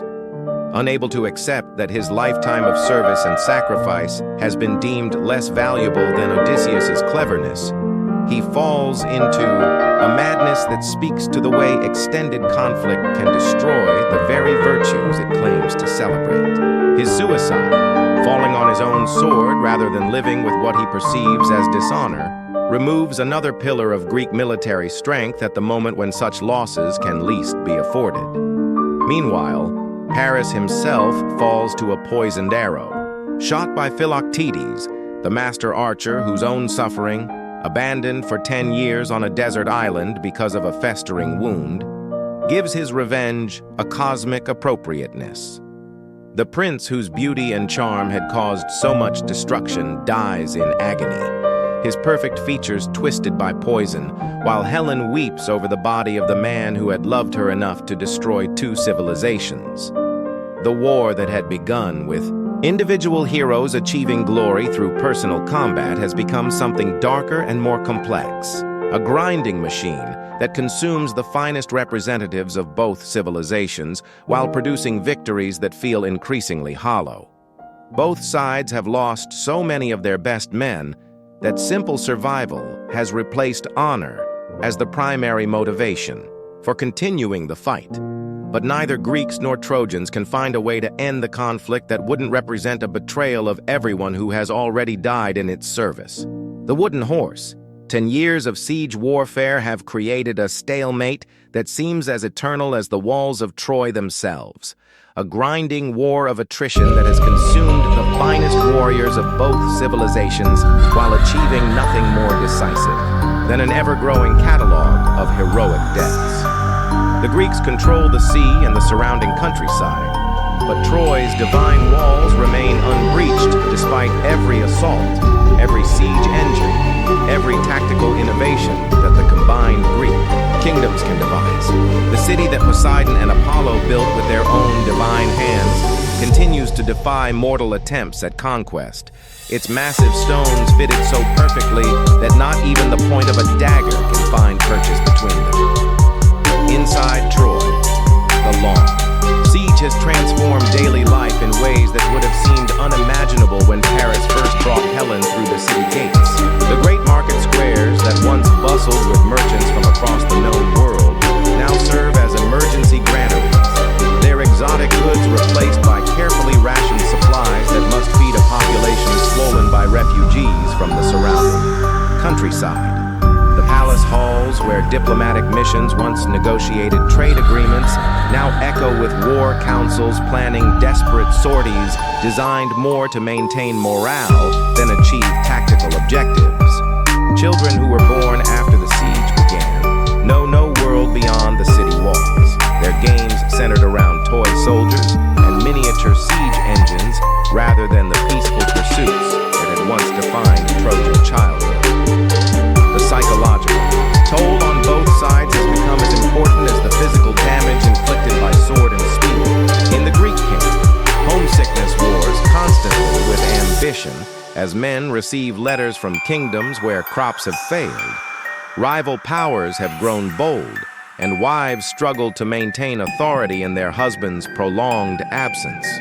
The warriors, who had sailed from Aulis as young men eager for glory, have been aged by a decade of combat into veterans whose scars speak of battles that accomplished nothing more significant than demonstrating their own mortality. Some have died and been replaced by sons who carry their father's weapons but not their enthusiasm, while others have simply deserted, slipping away in small boats to return to lives they fear they will never see again. But it is Odysseus, king of Ithaca and master strategist, who finally recognizes that conventional warfare will never breach walls built by gods, and that victory requires an approach as unconventional as the problem itself. His solution, when he first proposes it to the assembled Greek leaders, seems so audacious that many dismiss it as the fantasy of a clever man who has finally been driven mad by the impossibility of their situation. The plan violates every accepted principle of siege warfare, depending not on strength or skill, but on deception so complete that it borders on the supernatural. The concept is elegant in its simplicity. The Greeks will construct a massive wooden horse, hollow inside but appearing solid, large enough to conceal a select group of their finest warriors, while seeming to be nothing more than a religious offering left by a departing army. The rest of the Greek forces will burn their camps, load their ships, and sail away, leaving only the horse behind as apparent evidence that they have finally abandoned their decade-long siege in failure. The Trojans, curious about this mysterious gift and eager to believe that their ordeal has finally ended, will be encouraged to bring the horse inside their walls, where the hidden warriors can emerge under cover of darkness to open the city. Gates for the returning Greek army. The plan seems insane because it depends entirely on Trojan psychology, on their curiosity overcoming their caution, on their desire for the siege to be over blinding them to obvious dangers. Everything hinges on the assumption that a people who have survived 10 years behind their walls will be so desperate for normalcy that they will ignore the most basic principles of military caution when presented with what appears to be evidence of Greek defeat. Here's where I want to ask you something that I think applies to human nature regardless of culture or time period. How often have you seen people believe what they want to believe rather than what the evidence actually suggests? From whichever country you're watching this, you've probably witnessed situations where hope or desperation made intelligent people ignore obvious warning signs. The Trojan horse works because it exploits this fundamental aspect of human psychology. The tendency to see what we want to see, rather than what's actually there. What do you think? Have you ever fallen for something because you wanted it to be true? Let me know in the comments. The construction of the horse becomes a project that engages the finest craftsmen in the Greek camp. Men whose skills with wood and bronze have been honed by years of building siege engines and repairing weapons damaged in combat. But this is different from any military equipment they have ever created. It must be large enough to hold elite warriors, convincing enough to fool a sophisticated enemy, and beautiful enough to seem like a worthy offering to the gods. The carpenters work with the kind of precision usually reserved for temple construction, fitting each plank and joint with the perfectionism that comes from knowing that their lives depend on their craftsmanship. The horse that takes shape under their hands is magnificent beyond anything the Greeks have created during the entire siege. Taller than a house, broad as a ship, carved and decorated with skill that transforms functional deception into genuine artistry. Its wooden flanks are polished until they gleam like bronze. Its mane flows like water frozen in time, and its eyes seem to possess an intelligence that borders on the supernatural. When completed, it stands on the beach like a monument to human ingenuity, beautiful enough to convince even suspicious observers that it must be exactly what it appears to be, an offering worthy of the gods. The selection of warriors to hide inside the horse requires balancing military necessity with psychological warfare, choosing men whose absence from the departing fleet will not be noticed by Trojan observers, but whose combat skills will be essential for the success of the mission. Odysseus himself will lead the group, bringing his tactical brilliance and unshakable nerve to a situation where a single mistake means death for everyone involved. Menelaus earns his place through his personal stake in the war's outcome, while other positions go to warriors whose records of achievement and reliability make them ideal for a mission that allows no second chances. But the success of the deception requires more than just military planning. It needs a convincing story to explain the horse's presence and encourage the Trojans to bring it inside their walls. This role falls to Sinon, a Greek warrior whose acting ability and quick wit make him perfect for what may be the most dangerous assignment of the entire war. He will remain behind when the fleet departs, allowing himself to be captured by Trojan patrols and telling a carefully constructed lie designed to transform suspicious caution into eager cooperation. The departure of the Greek fleet, when it finally occurs, is staged with theatrical precision, designed to convince Trojan watchers that they are witnessing a genuine retreat rather than tactical deception. Camps are burned with enough reluctance to suggest men who hate to abandon their positions. Ships are loaded with the kind of haste that indicates armies eager to escape before their enemies can strike. And the overall atmosphere conveys defeat and exhaustion rather than strategic repositioning. The fleet disappears over the horizon toward the island of Tenedos, where they will wait in hiding until darkness provides cover for their return. The Trojans' discovery of the horse at dawn creates exactly the kind of confusion and debate that Odysseus had hoped for, as different factions within the city argue about the meaning of this strange gift left by their departing enemies. Some, led by the priest Laocoon, argue for immediate destruction of what can only be a trick designed to achieve through deception what 10 years of warfare could not accomplish through force. Others, exhausted by the siege and desperate to believe that their suffering has finally ended, see the horse as evidence that the gods have finally turned against the Greeks and forced them to abandon their futile expedition. Sinon's performance, when he is brought before the Trojan leadership, represents acting of such skill that it transforms obvious deception into apparent truth through sheer force of personality and careful attention to psychological detail. He presents himself as a victim of Greek brutality, a common soldier abandoned by his officers and left to die rather than face the consequences of their failed leadership. His story, that the horse was built as an offering to Athena to ensure safe passage home, made deliberately large so the Trojans could not bring it inside their walls and gain the goddess's protection, works because it provides an explanation that makes Trojan curiosity seem like strategic wisdom rather than dangerous folly. The intervention of the sea serpents that strangle Laocoon and his sons provides the final piece of evidence that convinces the Trojans to ignore their better judgment and embrace the interpretation that Sinon has provided. The priest's horrible death, occurring immediately after he had thrown his spear at the horse's side and declared it a Greek trick, seems like divine punishment for doubting a sacred offering. In reality, Athena has sent the serpents to protect the deception that will finally give the Greeks their victory. But the Trojans interpret the miracle as confirmation that the gods favor bringing the horse inside their walls. The process of moving the horse into Troy requires tearing down part of the wall that has protected the city for 10 years, an act so symbolically powerful that it should have warned even the most optimistic Trojan about what they were doing.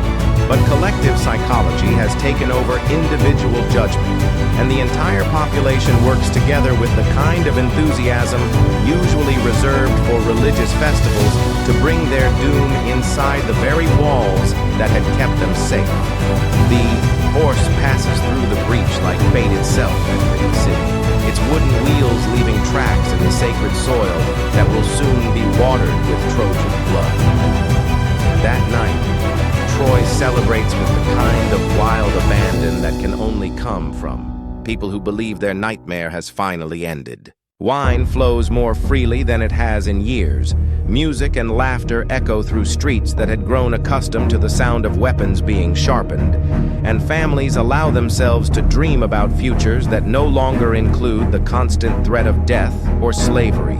The guards on the walls, confident that their enemies have sailed away in defeat, abandon their posts to join the citywide celebration that marks what they believe to be the end of the longest siege in human history. Helen herself walks around, the horse in the deep hours of the night, her divine nature allowing her to sense the deception that has fooled everyone else in the city. She calls out in the voices of the hidden warriors' wives and lovers, trying to trick them into revealing themselves through a test that demonstrates her continued loyalty to Troy, despite her Greek origins. But Odysseus, master of self-control, as well as strategy, holds his hand over each man's mouth in turn, maintaining the silence that their survival depends upon. Even Anticlus, who nearly responds to what sounds like his wife's voice, is kept quiet through physical restraint that prevents individual weakness from destroying the entire mission. As the celebration winds down and Troy settles into sleep, the Greek warriors inside the horse prepare for the most crucial moments of their lives, knowing that everything depends on perfect execution of a plan that allows no room for error or hesitation. Outside, the sea is dark under a moonless sky that will provide perfect cover for the returning fleet, while inside the city, the Trojans dream of peace without realizing that they are about to wake up in hell. The fall of Troy, the deepest hour of night, settles over Troy like a shroud, bringing with it the kind of profound silence that follows great celebrations when even the most dedicated revelers have finally succumbed to exhaustion and wine. The fire. City sleeps with the peaceful unconsciousness of people who believe their greatest trial has ended. Their dreams filled with visions of rebuilding and renewal, rather than the nightmares that have plagued them for a decade. Guards who should be manning the walls have abandoned their posts to join the celebration, or simply collapsed where they stood, overcome by the first truly relaxed moments they have experienced since the Greek ships first appeared on the horizon 10 years ago. Inside the wooden horse, Odysseus and his carefully chosen companions wait with the patience of professional hunters, their bodies cramped from hours of motionless hiding, but their minds focused with the clarity that comes from knowing that everything depends on the next few hours.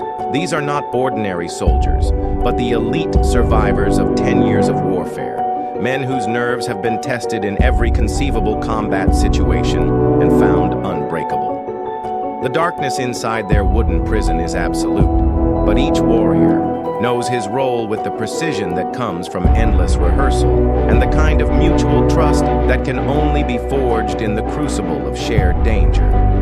The signal they wait for comes not from within the city, but from the sea, where Sinon lights. The agreed-upon fire that tells the hidden Greek fleet it is safe to return to the beaches they had abandoned with such theatrical reluctance.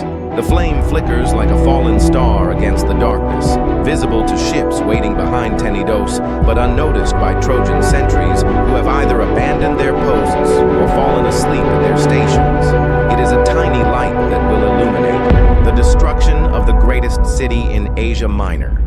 A spark that will kindle fires that will burn until nothing remains of Troy but ash and memory. Odysseus opens the hidden panel with the care of a craftsman handling his finest work, knowing that even the slightest sound could alert guards who might still be conscious somewhere in the sleeping city. One by one, the Greek warriors lower themselves on ropes that seem as thin as spider silk in the face of the enormous risk they are taking, their bronze armor muffled with cloth to prevent any metallic sound that might betray their presence. Each man who emerges from the horse carries with him not just weapons, but the accumulated hopes and frustrations of the entire Greek expedition, the weight of 10 years of siege compressed into this single moment of ultimate vulnerability. They move through Troy's empty streets like shadows given substance, their sandaled feet making no sound on stones that have echoed with the footsteps of countless generations of Trojans who lived and died in the belief that their city was eternal. The route to the gates has been planned and memorized, every turn and landmark studied through reports from spies and deserters. But walking through an enemy city in darkness still requires the kind of courage that transcends ordinary military training. One wrong turn, one unexpected patrol, one dog that barks at the wrong moment could doom not just their mission, but the entire Greek war effort. The guards at the great gates die in their sleep, their throats cut with the professional efficiency of warriors who understand that mercy is a luxury they cannot afford when the survival of their entire civilization hangs in the balance. These are not acts of cruelty, but of military necessity, performed without pleasure, but also without hesitation, by men who have learned to compartmentalize the moral costs of warfare. The massive bronze and oak gates, which have protected Troy against every assault the Greeks could devise, swing open with surprising quietness, their well-maintained hinges betraying the city that had trusted them for protection. The signal fires that Odysseus lights on Troy's walls are answered immediately by similar flames from the beach, where the returning Greek fleet has already begun landing men and equipment with the kind of organized efficiency that speaks to years of military experience. But this is not the careful, methodical assault of a traditional siege. It is the unleashing of a decade's worth of accumulated frustration and rage against a city that can no longer defend itself. The army that pours through Troy's open gates is not seeking conquest, but vengeance, not looking to capture, but to destroy everything that has kept them from their homes for 10 long years. What follows is not battle, but slaughter, as Trojan warriors scattered throughout the city wake to find their enemies already inside their walls, their defenses breached, their families defenseless. Some fight with the desperate courage of men who have nothing left to lose, barricading themselves in houses and public buildings to sell their lives as dearly as possible. Others attempt to flee through whatever exits might still be unguarded, carrying their children and whatever treasures they can manage in the chaos of complete military collapse. But there is nowhere to run, no sanctuary that the Greeks have not already identified and surrounded, no hope of survival for a population that has become not just an enemy army, but a symbol of everything that has cost the Greeks so much. The systematic destruction of Troy reveals the dark side of Greek civilization, the brutal pragmatism that underlies their stories of heroic glory and divine favor. This is not the elegant warfare of individual champions, meeting in single combat, but the industrial-scale killing that armies inflict when professional soldiers are turned loose against civilian populations. Houses burn not because fire is a weapon of war, but because destruction itself has become the objective. A way of ensuring that Troy will never again pose a threat to Greek ambitions or serve as a rallying point for anti-Greek sentiment in Asia. King Priam dies at the altar of Zeus in his own palace, cut down by Neoptolemus, Achilles' son, in a scene that combines patricide with sacrilege in ways that would have horrified the same Greeks during the early years of the siege. The old king's death is both symbolic and strategic. Symbolic because he represents everything noble about Trojan resistance. Strategic because his survival might inspire future rebellions. But Neoptolemus' method of killing him, dragging him from the altar where he sought divine protection and butchering him like a sacrificial animal, demonstrates how completely 10 years of warfare have corrupted the values that the Greeks claimed to be defending. The fate of Hector's infant son, Astyanax, represents the logical endpoint of a war that began with personal grievances, but has evolved into something approaching genocide. The child dies not because he poses any immediate threat, but because he represents the future of Trojan resistance. The possibility that someday a grown man might seek vengeance for his father's death and his city's destruction. His murder, thrown from Troy's walls by Greek warriors who justify the act as military necessity, reveals how war can transform ordinary men into monsters who convince themselves that atrocity is simply another form of tactical planning. Here's something that I think resonates across cultures and throughout history, and I'm really interested in perspectives from viewers around the world on this. The fall of Troy shows us how easily civilized people can become capable of unspeakable acts when they convince themselves that their cause justifies any means. From whichever country you're watching this, you've probably studied conflicts where ordinary soldiers committed atrocities that seemed impossible before the war began.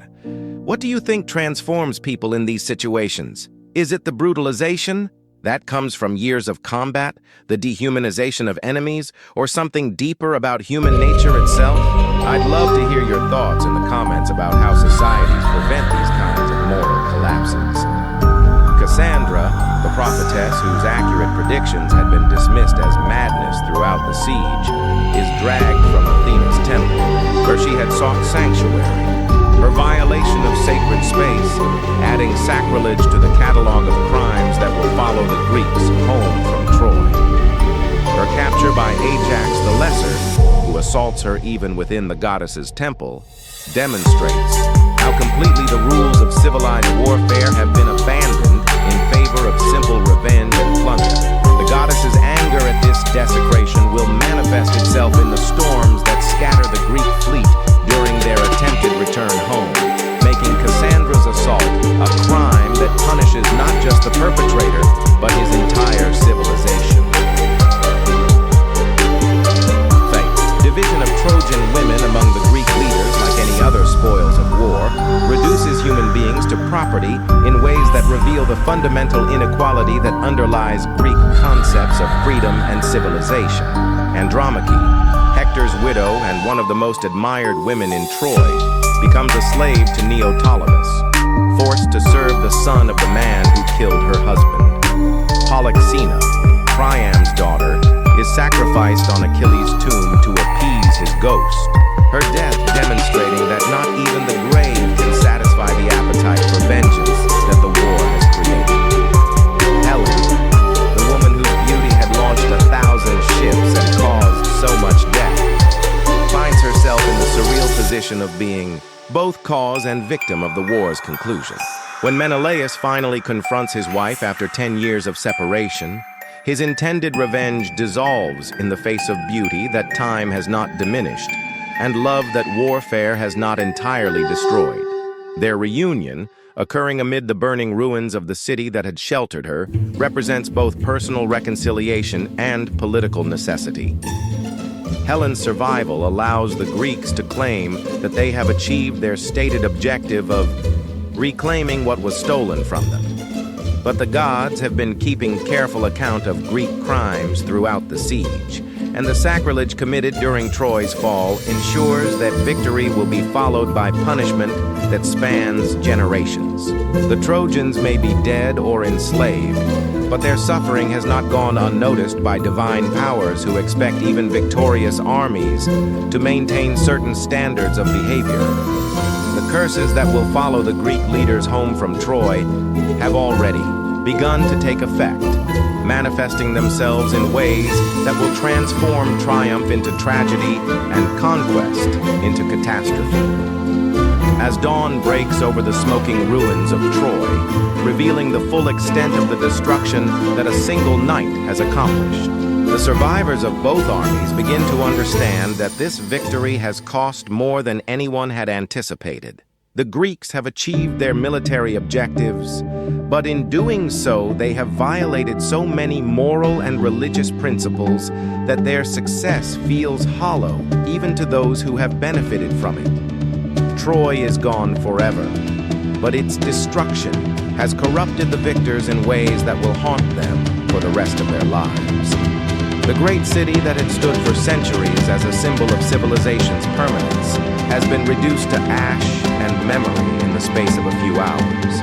Its walls, breached not by superior military technology, but by a deception that exploited the very human tendency to see what we want to see rather than what actually exists. The Trojan War is over, but the stories that emerge from its conclusion will demonstrate that some victories are indistinguishable from defeat, and that the price of achieving one's objectives can sometimes exceed any possible benefit that success might provide. The cursed victory. The smoke that rises from Troy's ruins carries with it more than the ashes of buildings and bodies. It bears the prayers of the dying, the curses of the enslaved, and the accumulated weight of crimes that have transformed what should have been righteous conquest into something far darker and more complex. As the Greek warriors move through their conquered city, dividing spoils and settling personal accounts that have been building for 10 years, they begin to discover that victory in warfare does not automatically translate into satisfaction or peace. The hollow feeling that settles over the camp as the initial excitement of triumph fades speaks to a truth that warriors throughout history have had to confront, that getting what you want is not always the same as wanting what you get. The gods, who have watched the entire conflict with the detached interest of immortal beings observing mortal folly, finally begin to intervene in ways that will balance the cosmic scales disrupted by so much death and suffering. Athena, whose temple was defiled by Ajax the Lesser's assault on Cassandra, turns against the Greeks with the sudden fury of a patron deity betrayed by those she had previously favored. Her alliance with Poseidon, god of the sea and earthquakes, creates a divine coalition that will make the Greek journey home as perilous as their conquest of Troy had been long and costly. The storm that strikes the Greek fleet as it attempts to depart from Troy's smoking harbor is unlike anything in mortal memory. A supernatural tempest that seems designed not just to sink ships, but to demonstrate the consequences of violating sacred law. Waves rise like mountains of water given malevolent life. Winds howl with voices that seem to carry the screams of Troy's dead. And lightning strikes with a precision that suggests divine targeting rather than random natural force. Ships that had survived 10 years of warfare and transport are smashed against rocks or simply swallowed by seas that refuse to distinguish between noble heroes and common soldiers when dispensing divine justice. Many vessels are scattered across the Mediterranean like leaves before a hurricane, their crews forced to make landfall wherever they can find it, and then spend years trying to find their way home through a world that has changed dramatically during their decade-long absence. The neat military formations that had departed from Aulis as the largest expedition in Greek history dissolve into individual survival stories, each ship and crew facing their own version of the curse that divine anger has laid upon the entire. Enterprise Agamemnon's fleet, by virtue of superior seamanship and perhaps residual divine favor, manages to reach Mycenae relatively intact. But the High King's return home brings him face to face with a vengeance that has been building throughout the 10 years of his absence. Clytemnestra, his wife, has not forgotten or forgiven the sacrifice of their daughter Iphigenia, and her alliance with Aegisthus represents not just personal betrayal, but political revolution. The queen, who had once sent her husband off to war, with public blessing, has spent the intervening decade planning a reception that will balance the scales of family justice in the most direct way possible. The bath where Agamemnon dies, assassinated by his wife and her lover on the very night of his triumphant return, becomes a symbol of how victory in foreign wars can create vulnerabilities at home that prove more dangerous than any enemy army. The man who had commanded the greatest military expedition in human history proves helpless against domestic politics when those politics are motivated by the kind of personal grief that no amount of public glory can heal or compensate. His death demonstrates that some crimes create consequences that span decades, waiting patiently for the moment when justice can be served with maximum irony. Menelaus and Helen, whose marriage had been both the proximate cause of the war and its stated objective, find their reunion complicated by 10 years of separation, trauma, and the knowledge that their personal problems have cost so many other people their lives. The storms that scatter their fleet drive them to Egypt, where they spend 7 additional years wandering through a world that has become alien during their absence. Their eventual return to Sparta represents not restoration, but a kind of hollow victory. A marriage held together more by political necessity than renewed affection. A kingdom that has survived but not prospered during its ruler's extended absence. Here's something that I find both tragic and relevant to conflicts throughout history, and I'm curious about perspectives from viewers around the world. Many of the Greek victors return home to find that their kingdoms have changed. Their families have moved on, and their 10-year absence has created problems that military triumph cannot solve. From whichever country you're watching this, you've probably seen similar situations where soldiers return from long deployments to find that home is not the same place they left. How do you think societies can better support people making these transitions? What do you think the story of the Greek homecomings teaches us about the real costs of war? Share your thoughts in the comments. Odysseus faces the longest and most complex journey home. His 10-year odyssey becoming a story in its own right as he struggles against divine displeasure, supernatural obstacles, and his own character flaws to reach Ithaca and reclaim his kingdom. His adventures, encounters with monsters, gods, and temptations that test every aspect of his leadership and character represent not just physical journey, but psychological transformation, the process by which a warrior learns to become a peacetime king again. But even when he finally reaches home, he finds his palace overrun with suitors competing for his wife's hand and his throne, forcing him to fight one more war before he can truly claim that his trials have ended. Diomedes, despite his outstanding military record and the favor of Athena, returns to Argos only to find his kingdom in rebellion and his wife unfaithful, forcing him into exile despite his heroic service at Troy.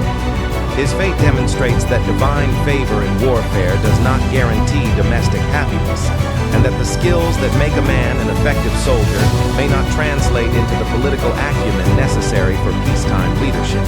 The warrior beloved by gods finds himself as much a victim of the war's aftermath as any Trojan slave. Even Neoptolemus, Achilles' son and one of the most successful Greek warriors during Troy's final destruction, cannot escape the curse that follows the expedition home. His death at Delphi, killed by priests who object to his demands for compensation, demonstrates that the violence unleashed during the siege has created patterns of behavior that prove fatal when applied to peacetime situations. The apple, as they say, does not fall far from the tree, and the son inherits not just his father's military prowess, but his inability to navigate complex political situations without resorting to force. The broader Greek world suffers from the expedition's aftermath in ways that extend far beyond the personal tragedies of individual leaders. 10 years of warfare have drained the Greek kingdoms of their best men and much of their wealth, leaving them vulnerable to internal rebellion and external invasion. The political alliances that had held the coalition together dissolve in recrimination and mutual blame, while the absence of so many kings and warriors has allowed rival powers to expand their influence into traditionally Greek spheres. Ho won or lost, but in what it? But perhaps the most profound consequence of the war is the way it has changed Greek society's understanding of heroism, honor, and the relationship between individual glory and collective welfare. The warriors who return from Troy carry with them not just physical scars, but psychological wounds that affect their ability to reintegrate into peaceful society. The values that had made them effective warriors, aggression, competitiveness, the willingness to solve problems through violence, proved counterproductive when applied to the complex negotiations required for successful peacetime governance. Yet, Troy's destruction does not end the story but transforms it, as survivors of the fallen city carry their culture and traditions to new lands where they will take root and flourish in different forms. Aeneas, the Trojan prince who escapes the city's destruction with his father and son, becomes the legendary founder of the Roman people, ensuring that Troy's legacy will eventually dominate the very civilization that destroyed it. The irony is profound. The Greeks win the war, but the Trojans, through their Roman descendants, ultimately win history. The curse that follows the Greek expedition home proves more durable and comprehensive than any military victory they achieved in Asia Minor. Families are destroyed by internal betrayal. Kingdoms fall to rebellion or invasion. And the generation of heroes who sailed to Troy with such high hopes finds itself scattered, exiled, or dead within a few years of their triumphant return. The war that was supposed to demonstrate Greek superiority and unity instead reveals the fragility of both individual glory and collective purpose when subjected to the corrupting influence of prolonged violence.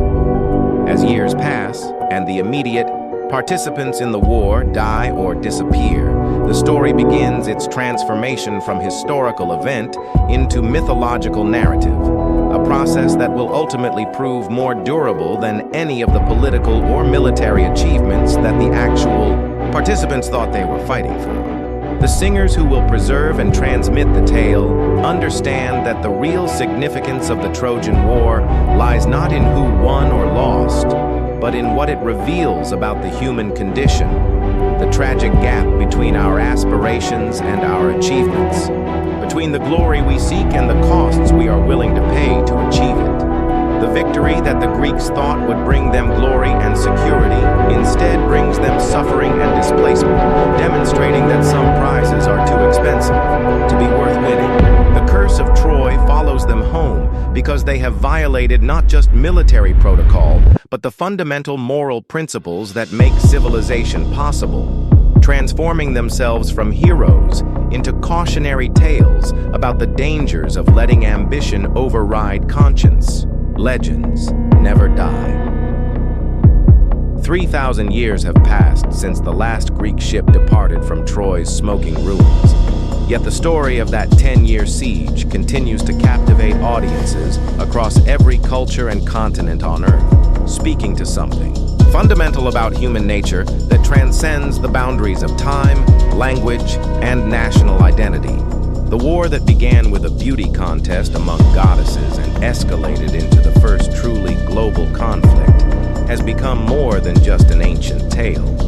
It has evolved into a mirror in which each generation sees reflected its own struggles with love, honor, ambition, and the terrible prices that must sometimes be paid for the things we value most deeply. The enduring power of the Trojan War lies not in its historical accuracy, which remains debatable among scholars, but in its psychological truth. Its ability to capture the full spectrum of human emotion and motivation in ways that feel immediate and relevant regardless of when or where the story is encountered. The characters who populate this ancient narrative, Achilles with his divine gifts and mortal fury, Hector with his nobility and tragic loyalty, Helen with her beauty and burden, Odysseus with his cleverness and moral flexibility, represent archetypes that appear in every culture's literature because they embody aspects of human nature that remain constant across centuries and civilizations. What makes the story particularly compelling to modern audiences is its refusal to provide simple moral answers or clear distinctions between heroes and villains, forcing readers and viewers to grapple with the same ethical complexities that the original participants faced. Achilles is simultaneously the greatest warrior who ever lived and a man whose pride costs countless innocent lives. Hector is noble in his defense of family and city, but fights for a cause that begins with his brother's theft of another man's wife. Helen is both victim and catalyst, a woman whose choices, whether freely made or divinely compelled, reshape the ancient world. These moral ambiguities make the characters feel human in ways that more conventional heroes and villains cannot match. The themes that emerge from the Trojan War, the corrupting influence of unchecked power, the way personal grievances can escalate into civilizational conflicts, the tragic gap between human ambitions and human limitations, the price of glory and the cost of honor, resonate across cultures because they address problems that every society faces regardless of its technological or social development. Wars may be fought with different weapons and for different stated causes, but the underlying human motivations remain remarkably consistent throughout history, making ancient Troy as relevant to modern conflicts as any contemporary analysis. Archaeological discoveries at the site of ancient Troy have confirmed that a great city did indeed exist in the location described by Homer, and that it was destroyed by fire at approximately the time period when the legendary war was supposed to have taken place. While this does not prove that the specific events described in the Iliad and Odyssey actually occurred, it does suggest that the stories may preserve cultural memories of real historical conflicts, filtered through centuries of oral tradition and artistic elaboration into the narrative masterpieces that have come down to us. But the historical question of whether the Trojan War really happened misses the more important point about why these stories matter. The power of the Troy narrative lies not in its factual accuracy, but in its emotional and psychological truth, its ability to capture something essential about human nature and the human condition that remains valid, regardless of when or where the specific events might have taken place. The war exists as much in the realm of myth and symbol as in the realm of history, and its significance lies in what it teaches us about ourselves rather than what it tells us about the Bronze Age. Here's something I want to explore with viewers from around the world, and I'm genuinely curious about how different cultures interpret this story. The Trojan War has been adapted and retold countless times, from ancient Greek tragedies to Hollywood blockbusters, and each version tends to reflect the values and concerns of its own era. From whichever country you're watching this, how do you think your culture's perspective influences the way you see characters like Achilles, Hector, and Helen? Do you find yourself identifying more with the Greeks or the Trojans? Do you see parallels between the ancient conflict and modern political or military situations? I'd love to hear your thoughts in the comments about how this ancient story speaks to contemporary concerns. The influence of the Trojan War on subsequent literature and art cannot be overstated. It has provided inspiration for works as diverse as Virgil's Aeneid, Shakespeare's Troilus and Cressida, and countless modern novels, films, and television series that draw upon its themes and characters. Each adaptation brings something new to the story while preserving its essential elements, demonstrating the narrative's flexibility and enduring relevance. The fact that audiences continue to find fresh meaning in a story that is literally thousands of years old speaks to its mythic power and universal appeal. Modern retellings often focus on perspectives that were marginalized or ignored in the original versions, giving voice to characters like Cassandra, Briseis, or the common soldiers. whose experiences were overshadowed by the deeds of kings and heroes. These new approaches don't invalidate the traditional narratives, but rather expand our understanding of the story's complexity, revealing layers of meaning that speak to contemporary concerns about gender, class, and the human cost of political conflicts.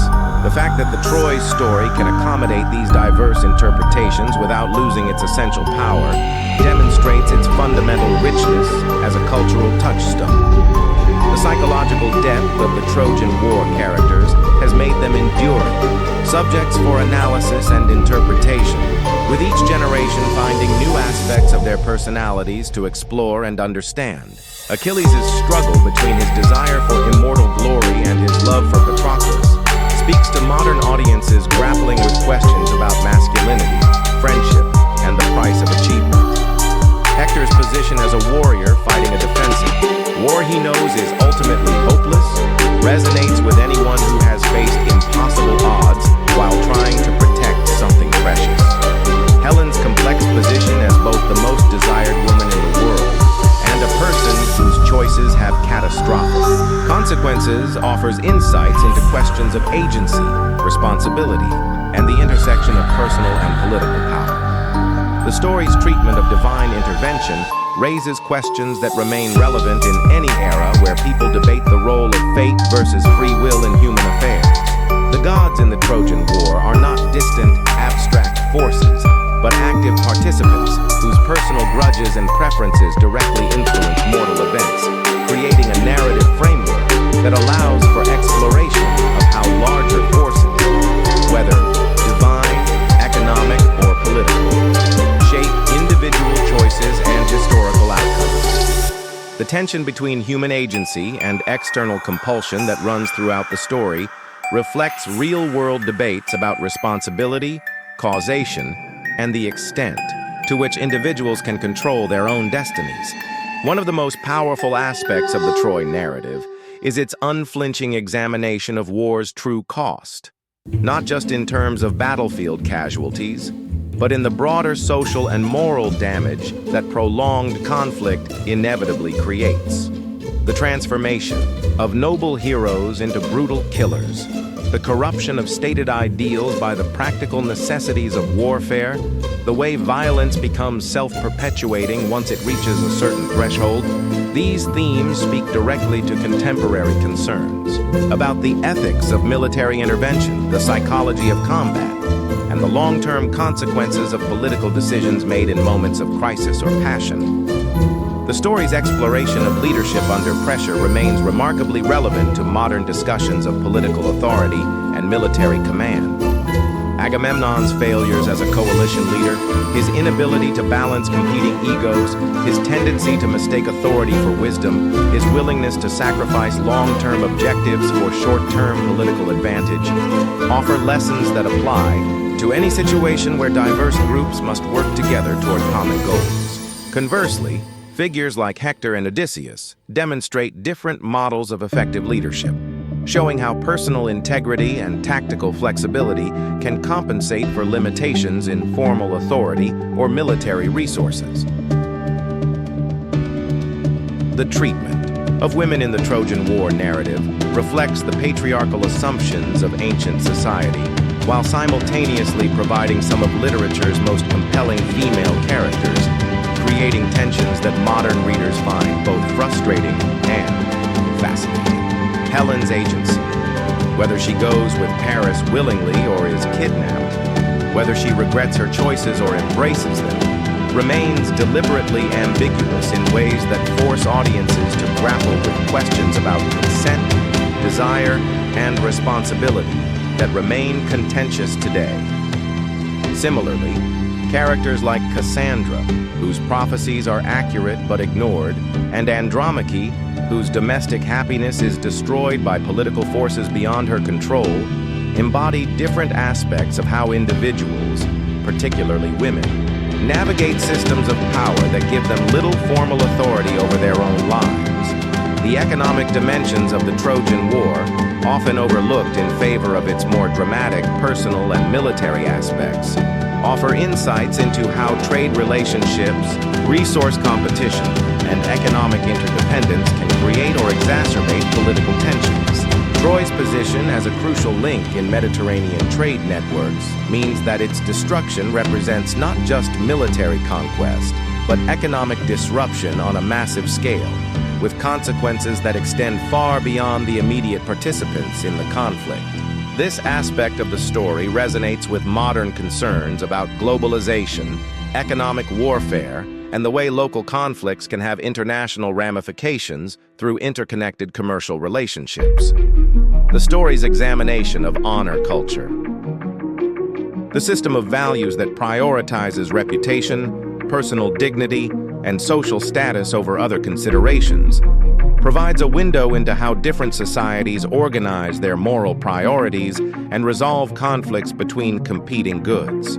The tragic outcomes that result when honor-based decisions conflict with practical necessities or humanitarian concerns offer lessons about the dangers of rigid value systems that cannot adapt to changing circumstances or account for unintended consequences.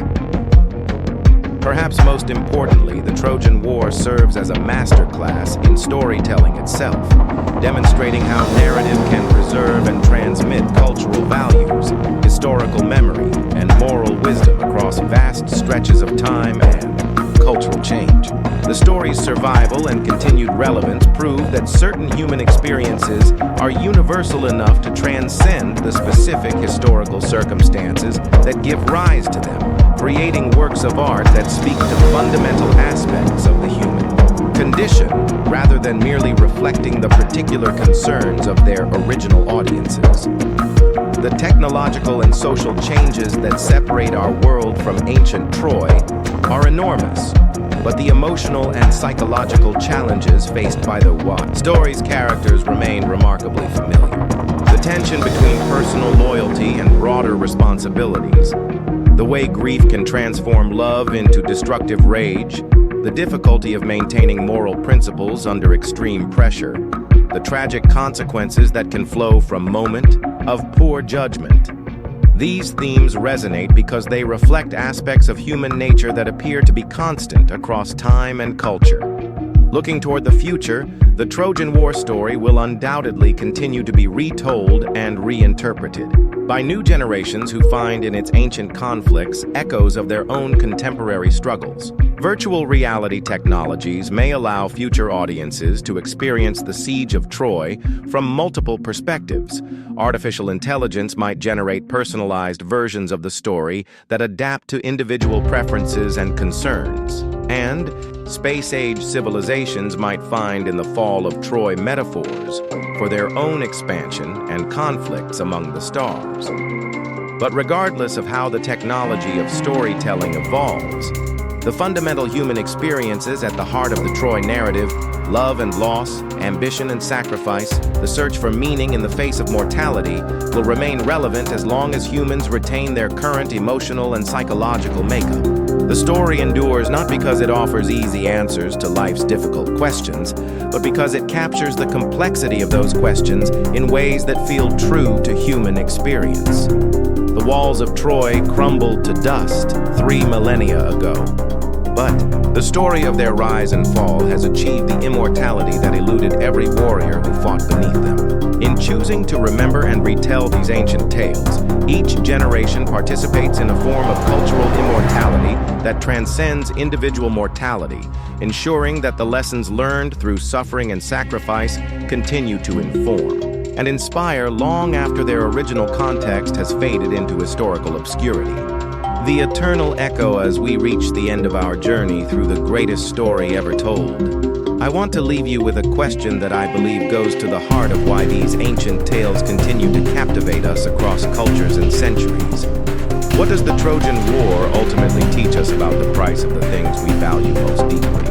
Whether we're talking about love, honor, glory, or justice, the story shows us again and again that nothing of true value comes without cost, and that sometimes the price we pay exceeds what we hope to gain.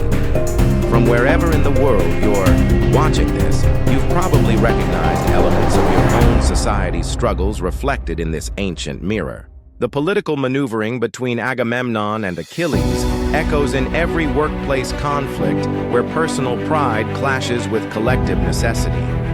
The impossible choice faced by parents like Priam and Agamemnon resonates with anyone who has had to balance competing loyalties to family and duty. The gradual corruption of noble ideals by the practical necessities of prolonged conflict speaks to contemporary debates about how democracies should respond to long-term threats without losing their essential character. But perhaps the most important lesson the Trojan War offers is about the power of story itself to preserve meaning across time and cultural boundaries. In a world where so much seems temporary and disposable, where technological change happens at bewildering speed and social institutions often feel fragile, there's something profoundly reassuring about narratives that have spoken to human hearts for thousands of years without losing their emotional impact or moral relevance. The characters who populate the Troy story have achieved a form of immortality that no actual warrior or king has ever attained. They live on not in bronze monuments or carved inscriptions, but in the collective memory of humanity itself, renewed and refreshed by each generation that encounters their struggles and finds in them reflections of universal human experiences. Achilles' rage, Hector's nobility, Helen's beauty, Odysseus' cleverness. These have become part of our shared vocabulary for discussing human nature and human possibilities. Here's my final question for you, and I'm genuinely curious about responses. From every corner of the globe, if you could sit down with any character from the Trojan War and ask them one question, who would you choose and what would you want to know? Would you ask Achilles whether he regrets his choice of glory over long life? Would you ask Helen whether she thinks her beauty was worth the war it caused? Would you ask Hector how he found the courage to face Achilles, knowing he couldn't win? Your answer might reveal something important about your own values and the aspects of human nature that you find most compelling or troubling. The Trojan War began with a choice between power, wisdom, and love. And Paris chose love despite its catastrophic consequences. Perhaps that choice, repeated in different forms throughout the story, represents something essential about human nature. Our tendency to choose what feels meaningful over what might be practical. Our willingness to pay extraordinary prices for things that speak to our deepest desires and commitments. In retelling this story, we participate in the same process that has kept it alive for 3 millennia. The recognition that certain human experiences are so fundamental that they deserve to be remembered, shared, and contemplated by each new generation. The singers who first told these tales around Bronze Age campfires could never have imagined that their words would someday reach global audiences through technologies that would seem magical even to gods. But they understood something crucial about the relationship between story and memory, between individual experience and collective wisdom. The siege of Troy lasted 10 years, but its story has lasted 10 times 10 centuries, and shows no signs of losing its power to move, challenge, and inspire. That longevity represents a different kind of victory than anything won on ancient battlefields. The triumph of human creativity and memory over the forces of time and forgetting. The proof that some achievements transcend their original context, to become permanent parts of human cultural heritage. Every time someone tells the story of Troy, whether in an ancient epic, a Hollywood film, or a video essay like this one, they're participating in an act of collective memory that spans civilizations. The specific details may change, the emphasis may shift, and the medium of transmission may evolve. But the core recognition remains the same, that these ancient struggles contain truths worth preserving and sharing, insights about human nature that remain valid regardless of how much the external circumstances of human life may change. The walls of Troy have long since returned to dust, but the story they protected has achieved a form of architectural permanence that physical stones could never match. In choosing to remember these tales, to analyze them, to find in them reflections of our own experiences and challenges, we ensure that the ancient heroes and their conflicts continue to serve their original purpose, not just to entertain, but to educate, not just to preserve the past, but to illuminate the present. So thank you for joining me on this epic journey through one of humanity's most enduring stories. Whether you're watching from New York or New Delhi, from London or Lagos, from Sydney or São Paulo, you've become part of a global conversation that has been continuing for thousands of years. Like and subscribe if you want to explore more myths and legends that have shaped our world. And remember, in the end, we're all just mortals telling stories about heroes. But sometimes, that's exactly what we need to make sense of our own struggles and find meaning in our own choices. The heroes of Troy achieved immortality not through divine intervention, but through the simple human act of being remembered. In watching their story and discussing it, in finding in it reflections of our own lives and times, we participate in that immortality and ensure that their struggles and sacrifices continue to illuminate the eternal questions that define the human condition. The war is over, the city has fallen, but the legend lives forever. And perhaps that's the greatest victory of all. Not the conquest of enemies, but the conquest of time itself, achieved not through violence, but through the enduring power of human storytelling to preserve what matters most about who we are and who we aspire to become.